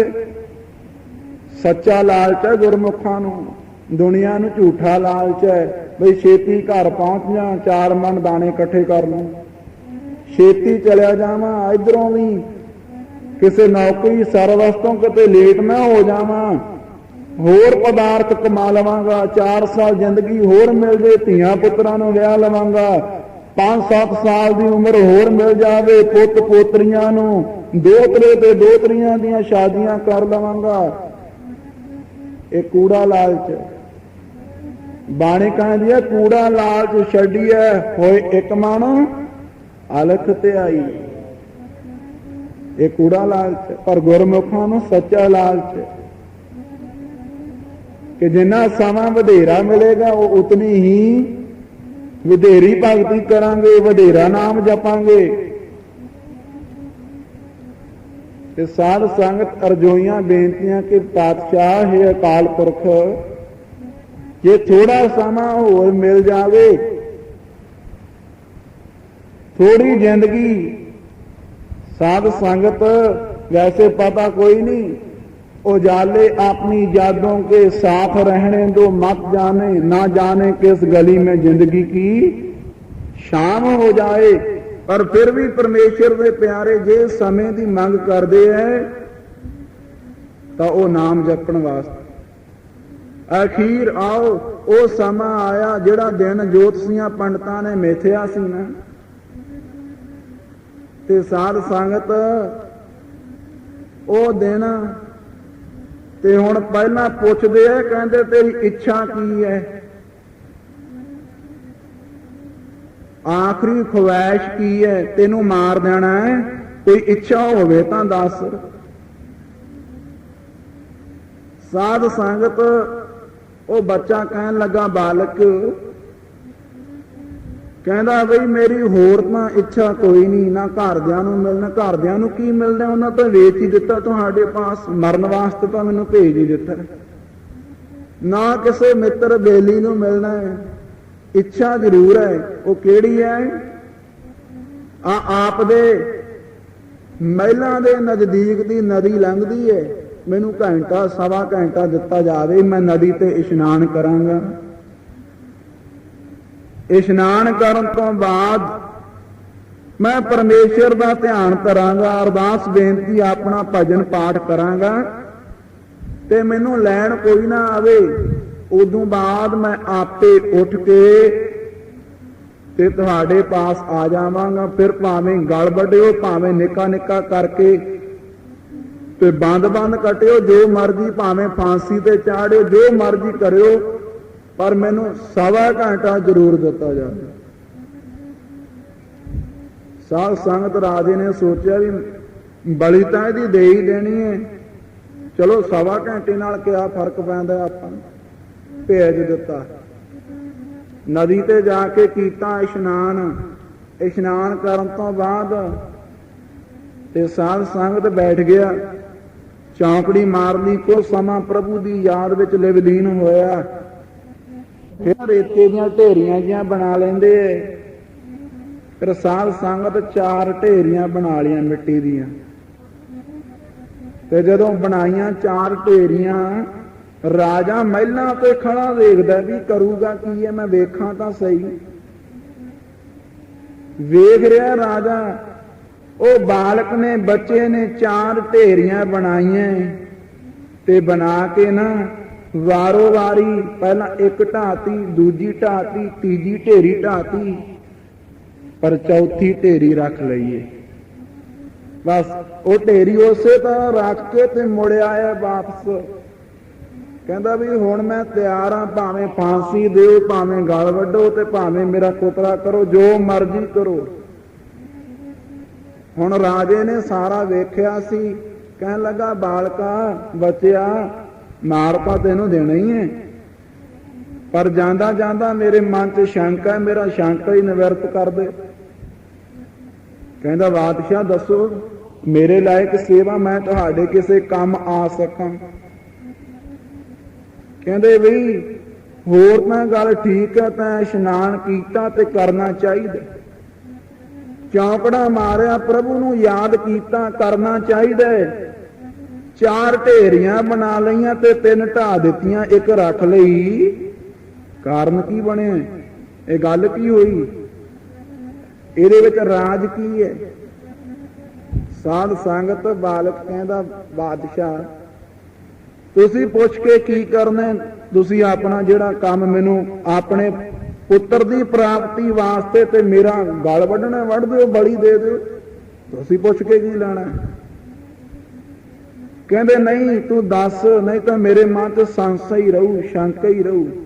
ਉਹ ਬਾਲਕ ਕਹਿੰਦਾ, ਮਹਾਰਾਜ ਤੁਸੀਂ ਬਾਦਸ਼ਾਹ ਹੋ, ਤੁਹਾਡੇ ਹੱਥ ਰਾਜ ਸਤਾ ਹੈ, ਤੁਹਾਡੇ ਹੱਥ ਤਾਕਤ ਹੈ, ਜੋ ਮਰਜ਼ੀ ਕਰੋ। ਠੀਕ ਹੈ, ਮਾਤਾ ਪਿਤਾ ਨੇ ਪ੍ਰਸੰਨਤਾ ਦੇ ਨਾਲ ਮੈਨੂੰ ਵੇਚ ਦਿੱਤਾ ਹੈ ਤੇ ਤੁਹਾਨੂੰ ਪੁੱਤਰ ਦੀ ਇੱਛਾ ਹੈ, ਤੇ ਜੋ ਤੁਸੀਂ ਕਹਿੰਦੇ ਆ ਮੇਰੀ ਬਲੀ ਦਿੱਤੇ ਆ, ਪੁੱਤਰ ਪੈਦਾ ਹੋ ਸਕਦਾ ਤੇ ਦੇ ਦਿਓ। ਕਹਿੰਦੇ ਨਹੀਂ, ਪਹਿਲਾਂ ਗੱਲ ਦੱਸ,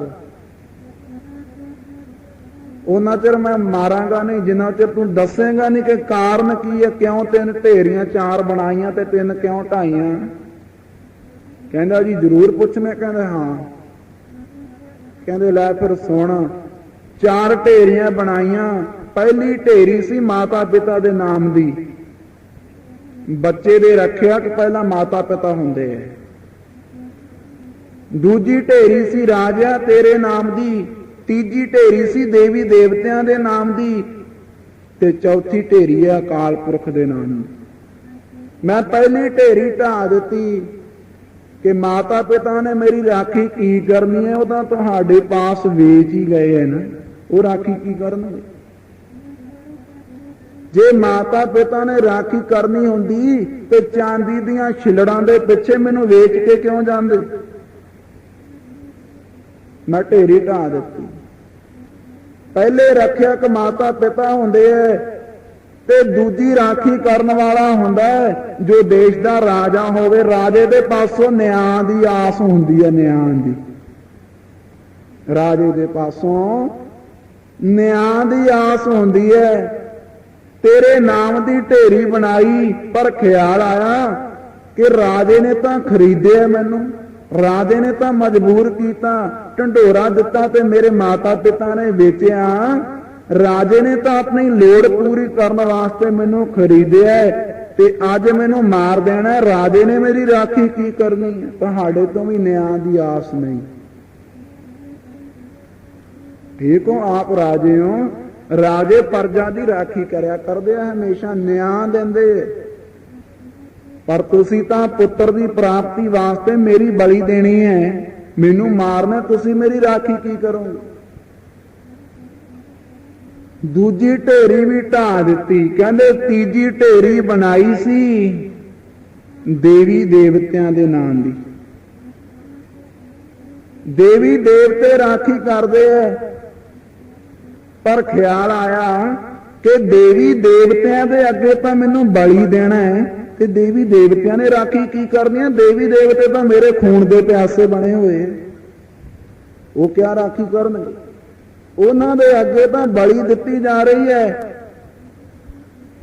ते उन्हां तो राखी दी आस करनी है तो मूर्खता है, बेवकूफी है, सियाणप नहीं। देवी देवते ने राखी करनी सी, पहला माता पिता ने राखी करनी, उन्हां वेच दिता। फिर राजा तेरा हक सी राखी दा ते तू तां पुत्र दी प्राप्ति वास्ते मैनू मारना है। ते तीजे नंबर ते देवी देवतियां दी ढेरी दी गल आई ते देवी देवतियां दे अगे तां मैनू बलि दिते जाने, बचावेगा कौन? देवी देवते तां मेरे लहू दे खून दे प्यासे बने। ते साध संगत कहंदा फिर मैं चौथी ढेरी जिहड़ी अकाल पुरख दे नाम दी बनाई सी, बस हुण एक आसरा ओहदे ही रह गए, वो रख लई है ते बाकी दियां ढेरियां वो ढा दित्तियां हन।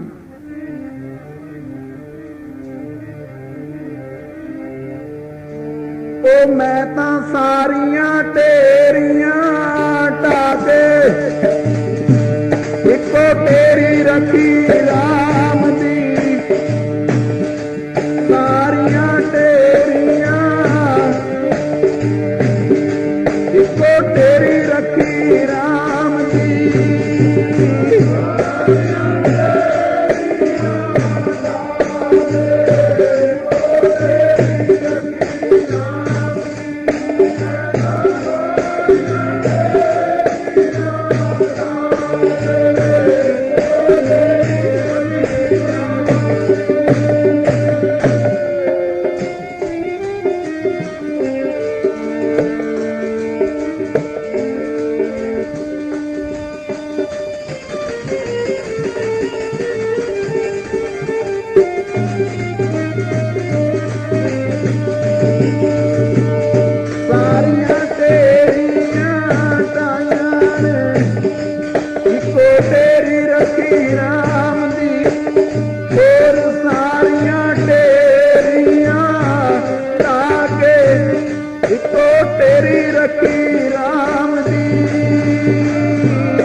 प्यारे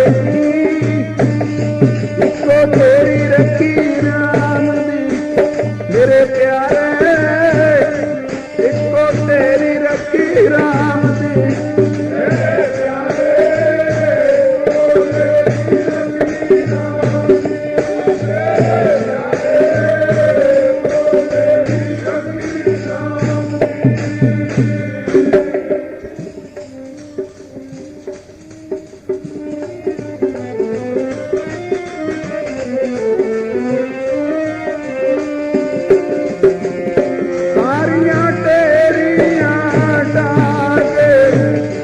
इको तेरी रखी राम दी, मेरे प्यारे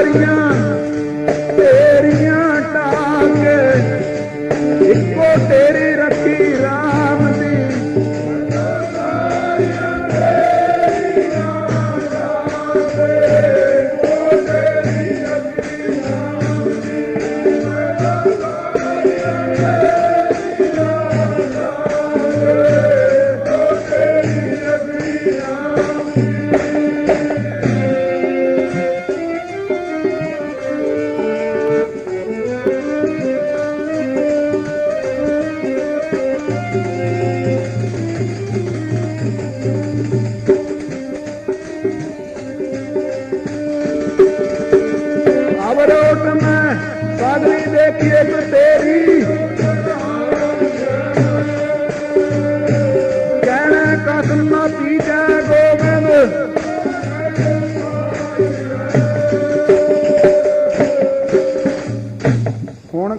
इत्थे खलोता मैं आके आवर ओट मैं सागली देखी, एक तेरी ओट रहाई है, कहना काथन न भीजा गोबिंद, हर भावै पैज रखाई है। माता पिता का आसरा भी छड़ दिता राजिया, तेरा आसरा भी छड़ता, देवी देवतियां का आसरा ਉਹ भी त्याग दिता, सब ढेरियां ढातियां। एक अकाल पुरख का भरोसा है। विचार करते सी साध संगत गुरसिख वाहिगुरु दे प्रैण हुंदा है, ਜਿਹੜੇ संत भागत गुरमुख नाम जपण वालियां रंग रतड़ियां रूहां हन ना, ਉਹਨਾਂ ਦਾ ਭਰੋਸਾ ਅਕਾਲ ਪੁਰਖ ਤੇ ਹੋਇਆ ਕਰਦਾ, ਉਹਨਾਂ ਦੀ ਟੇਕ, ਉਹਨਾਂ ਦਾ ਆਸਰਾ। ਸਾਧ ਸੰਗਤ ਬਾਣੀ ਕਹਿੰਦੀ ਹੈ ਕਿਸ ਹੀ ਕੋਈ ਕੋਏ ਮੰਝ ਨ ਮਾਣੀ, ਇੱਕ ਤੂੰ ਕਿਉਂ ਨਾ ਮਰੀਜੈ ਰੋਏ, ਜਾਂ ਲੱਗ ਚੇਤਨਾ ਆਵਈ। ਦਸਮੇਸ਼ ਪਾਤਸ਼ਾਹ ਕਹਿੰਦੇ ਮੇਰ ਕਰੋ ਤ੍ਰਿਨ ਤੇ ਮੋਹ ਜਾਹੇ, ਗਰੀਬ ਨਵਾਜ ਨਾ ਦੂਸਰ ਤੋਸੋ, ਭੂਲ ਸ਼ਿਮੋ ਹਮਰੀ ਪ੍ਰਭ ਆਪਣਾ ਭੂਲਣ, ਹਾਰ ਕਹੂੰ ਕੋ ਮੋਸੋ, ਸੇਵ ਕਰੀ ਤੁਮਰੀ ਤਿਨਕੇ ਸਭੀ ਗ੍ਰਹਿ ਦੇਖਿਆਤ ਦਰਬ ਭਰੋਸੋ, ਜਾ ਕਲ ਮੈਂ ਸਭ ਕਾਲ ਕਿਰਪਾਨ ਕੇ, ਭਾਰੀ ਭੁਜਾਨ ਕੋ ਭਾਰੀ ਭਰੋਸੋ। ਇਸੇ ਤਰ੍ਹਾਂ ਬਾਲਕ ਕਹਿ ਰਿਹਾ ਵੀ ਹੁਣ ਅਕਾਲ ਪੁਰਖ ਦਾ ਆਸਰਾ, ਉਹਦੇ ਨਾਮ ਦੀ ਇੱਕ ਢੇਰੀ ਰਾਖਾਂ ਆ। ਤੇ ਸਾਧ ਸੰਗਤ ਜਦੋਂ ਰਾਜੇ ਨੇ ਸੁਣਿਆ ਨਾ, ਤੇ ਮਨ ਨਾਲ ਵਿਚਾਰ ਕਰਦਾ ਹੈ, ਮਨ ਨਾਲ ਵਿਚਾਰ ਕਰਦਾ ਹੈ, ਕਹਿੰਦਾ ਵੀ ਐਸਾ ਭਗਤੀ ਭਾਵ ਵਾਲਾ ਬਾਲਕ, ਐਸਾ ਨਾਮ ਦੀ ਰੰਗਤ ਵਿੱਚ ਰੰਗਿਆ ਹੋਇਆ ਬਾਲਕ, ਅਕਾਲ ਦਾ ਭਰੋਸਾ ਤੱਕਿਆ ਸੀ, ਅਕਾਲ ਪੁਰਖ ਨੇ ਮਾਣੀ ਬਦਲਤਾ ਰਾਜੇ ਦਾ, ਪ੍ਰੇਰ ਦਿੱਤਾ ਮਨ। ਉਹ ਕਹਿੰਦਾ ਉਹ ਮਨ ਆ ਬਾਲਕ ਨੂੰ ਮਾਰ ਕੇ ਜੋਤਸੀ ਆਖਦੇ ਨੇ ਕਿ ਤੇਰੇ ਘਰ ਪੁੱਤਰ ਹੋਵੇਗਾ, ਇਹਦੀ ਬਲੀ ਦੇ, ਕੋਈ ਗਰੰਟੀ ਤਾਂ ਨਹੀਂ, ਹੋਵੇਗਾ, ਹੋ ਸਕਦਾ ਨਾ ਵੀ ਹੋਵੇ। ਜੇ ਐਸੇ ਬਾਲਕ ਨੂੰ ਮੈਂ ਮਾਰਾਂਗਾ, ਨਾਮ ਜਪਣ ਵਾਲੇ ਬਾਲਕ ਨੂੰ ਕਤਲ ਕਰਾਂਗਾ, ਮੇਰੇ ਘਰ ਪੁੱਤਰ ਕੀ ਹੋਣਾ, ਹੋ ਸਕਦਾ ਮੇਰੇ ਦੇਸ਼ ਵਿੱਚ ਵੀ ਕਾਲ ਪੈ ਜਾਵੇ ਤੇ ਮੈਂ ਕੋੜੀ ਕਲੰਕੀ ਬਣ ਜਾਵਾਂ। ਮਨ ਪ੍ਰੇਰਿਆ ਗਿਆ, ਬਦਲ ਗਿਆ ਮਨ। ਤੇ ਦੂਸਰੀ ਵਿਚਾਰ ਆਈ, ਕਹਿੰਦਾ ਇਹ ਬਾਲਕ ਨੂੰ ਮਾਰਤਾ ਮੈਂ ਪੁੱਤਰ ਦੀ ਪ੍ਰਾਪਤੀ ਵਾਸਤੇ ਹੀ ਰਿਹਾ ਨਾ, ਤੇ ਫਰਜ਼ ਕਰੋ ਮੇਰੇ ਘਰ ਜੇ ਪੁੱਤਰ ਹੋ ਵੀ ਗਿਆ ਉਹ ਵੀ ਇਹੋ ਜਿਹਾ ਹੀ ਹੋਵੇਗਾ, ਉਹਦੇ ਕਿਹੜਾ ਸੋਨੇ ਦੇ ਸਿੰਗ ਲੱਗੇ ਹੋਣਗੇ, ਇਹੋ ਜਿਹਾ ਹੀ ਹੋਵੇਗਾ ਨਾ। ਤੇ ਇਹ ਉਦੋਂ ਕਈ ਗੁਣਾ ਕਈ ਦਰਜੇ ਚੰਗਾ ਹੈ, ਭਗਤੀ ਕਰਨ ਵਾਲਾ, ਨਾਮ ਜਪਣ ਵਾਲਾ, ਸੀਰਤ ਵੀ ਚੰਗੀ ਹੈ, ਸੂਰਤ ਵੀ ਚੰਗੀ ਹੈ, ਰੰਗ ਰੂਪ ਚੰਗਾ ਹੈ, ਤੇ ਉਂਝ ਵੀ ਭਗਤੀ ਭਾਵ ਵਾਲਾ ਹੈ। ਤੇ ਜਿਹੜਾ ਬਾਲਕ ਇਹਨੂੰ ਮਾਰਨ ਤੋਂ ਬਾਅਦ ਮੇਰੇ ਘਰ ਜੰਮਿਆ ਤੇ ਜੇ ਨਲਾਇਕ ਨਿਕਲਿਆ ਫੇਰ ਇਹ ਵਿਚਾਰਾ ਆਪਣੇ ਮਨ ਦੇ ਨਾਲ ਹੀ ਸਾਧ ਸੰਗਤ ਢਾਹ ਭੰਨ ਕਰੀ ਜਾ ਰਿਹਾ, ਮਨ ਨਾਲ ਹੀ ਗੱਟੀਆਂ ਗਿਣੀ ਜਾ ਰਹੇ। ਤੇ ਉਧਰ ਜੋਤਸ਼ੀ ਮਾਰਦੇ ਆ ਆਵਾਜ਼ਾਂ, ਕਹਿੰਦੇ ਰਾਜਾ ਸਾਹਿਬ ਜਲਦੀ ਕਰੋ, ਸ਼ੁਭ ਮੁਹੂਰਤ ਲੰਘ ਚੱਲਿਆ, ਟਾਈਮ ਲੰਘ ਚੱਲਿਆ, ਛੇਤੀ ਕਰੋ, ਆ ਰੱਖੋ ਇਹਦੀ ਧੌਣ ਪੱਥਰ ਦੇ ਉੱਪਰ ਤੇ ਕਰੋ ਜਲਾਦ ਨੂੰ ਹੁਕਮ ਤੇ ਮਾਰ ਕੇ ਦਾਂ ਇਹਦਾ ਸਿਰ ਧੜ ਨਾਲੋਂ ਅੱਡ ਕਰ ਦੇਵੇ। ਧਰਮੀ ਲੋਕ ਸਾਧ ਸੰਗਤ ਐਸੇ ਸਨ। ਇੱਕ ਪੱਥਰ ਦੇ ਅੱਗੇ ਪਹਿਲਾਂ ਪੰਕਤੀ ਪੜ੍ਹੀ ਸੀ ਬਾਣੀ ਦੀ, ਸਰਜੀਓ ਕੱਟ ਹੈ ਨਿਰਜੀਓ ਪੂਜਾ ਹੈ, ਜਿਉਂਦੇ ਜੀ ਕੱਟ ਕੇ ਇੱਕ ਜੜ ਇੱਕ ਪੱਥਰ ਦੇ ਅੱਗੇ ਤੇ ਉਹਦੀ ਪੂਜਾ ਵਾਸਤੇ ਜਿਉਂਦੇ ਜੀ ਸਾਧ ਸੰਗਤ ਜਿਉਂਦੇ ਨੂੰ ਮਾਰਿਆ ਜਾ ਰਿਹਾ। ਕਹਿੰਦੇ ਜੀ ਮੁਹੂਰਤ ਲੰਘਦਾ ਜਾ ਰਿਹਾ, ਜਲਦੀ ਕਰੋ।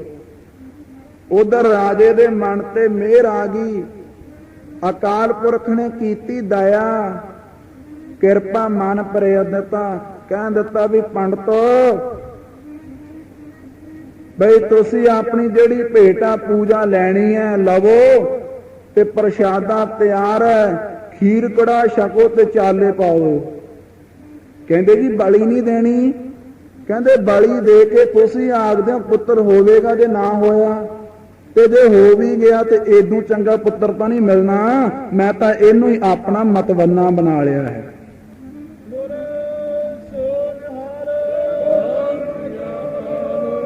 ਇਹੋ ਹੀ ਮੇਰਾ ਪੁੱਤਰ ਹੈ, ਇਹਨੂੰ ਮਤਵੰਨਾ ਬਣਾ ਲਿਆ ਆਪਣਾ।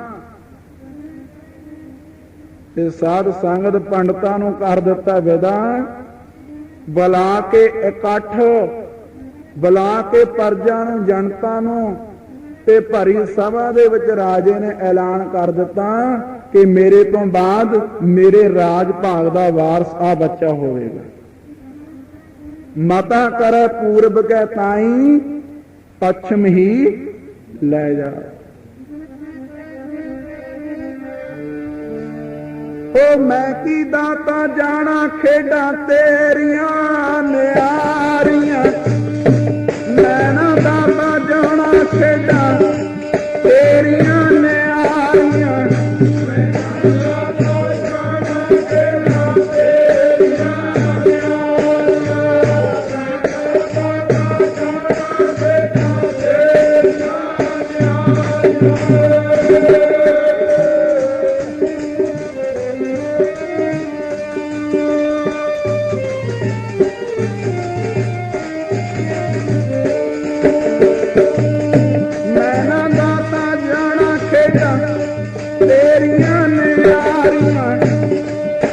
ਨਾ ਦਾਤਾ ਜਾਣਾ ਖੇਡਾਂ ਤੇਰੀਆਂ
ਸੰਗਤ ਨਹੀਂ, ਉਹਦੀਆਂ ਖੇਡਾਂ ਦਾ ਕਿਸੇ ਨੇ ਭੇਦ ਨਹੀਂ ਪਾਇਆ।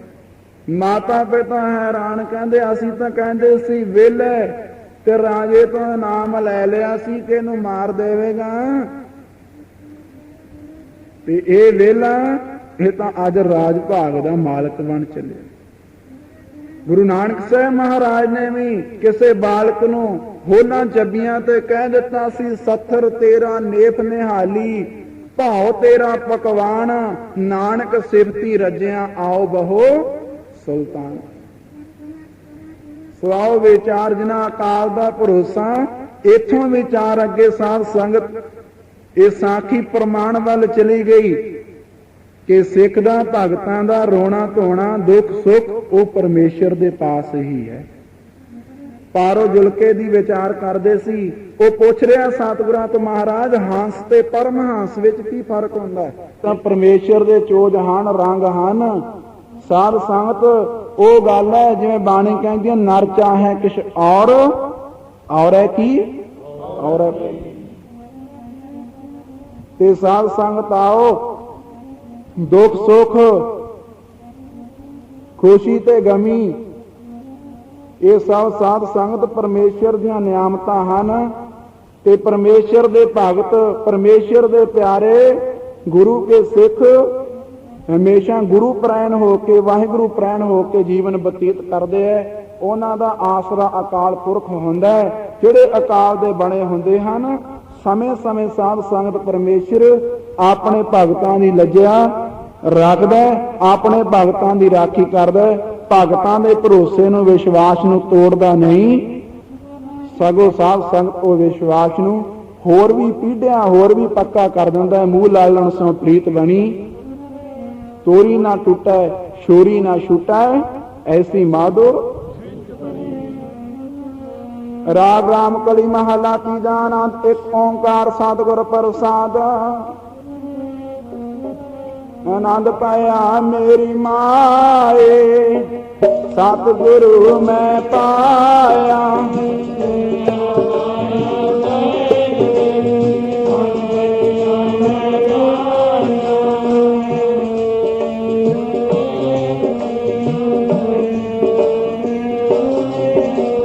शब्दो गावो हरि केरा, मान जने वसाया।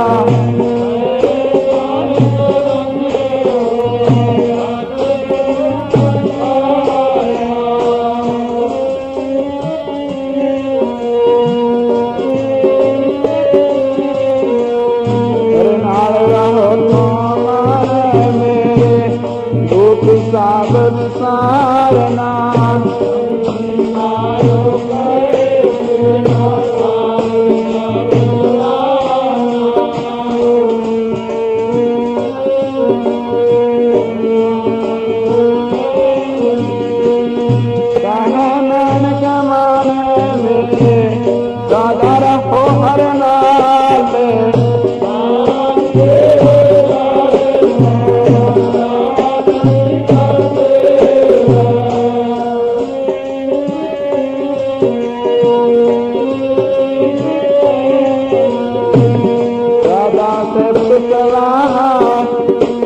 नाम मानव सावे।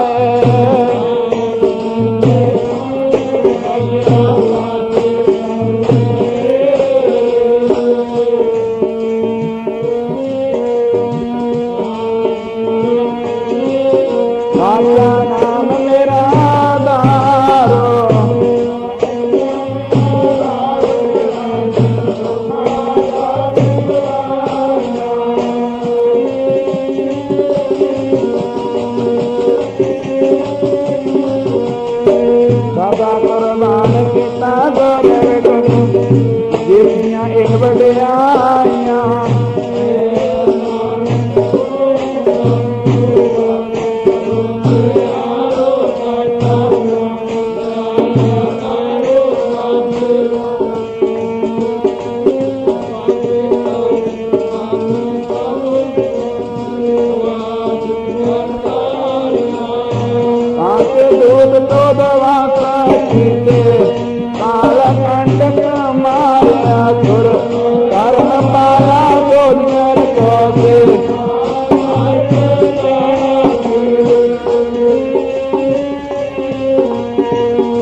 ਚਰਤੇ ਤੇਰੇ ਗੁਰ ਤੇ ਜਾਣੀ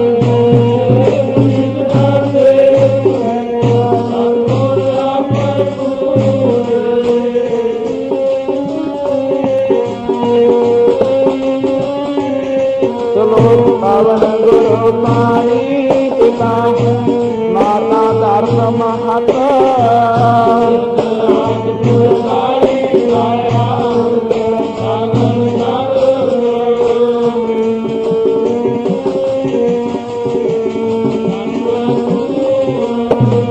ਕਰਮੀ ਆਪੋ ਆਪਣੀ ਕਿਤੇ ਰਹਿ ਕੇ ਦੂਰ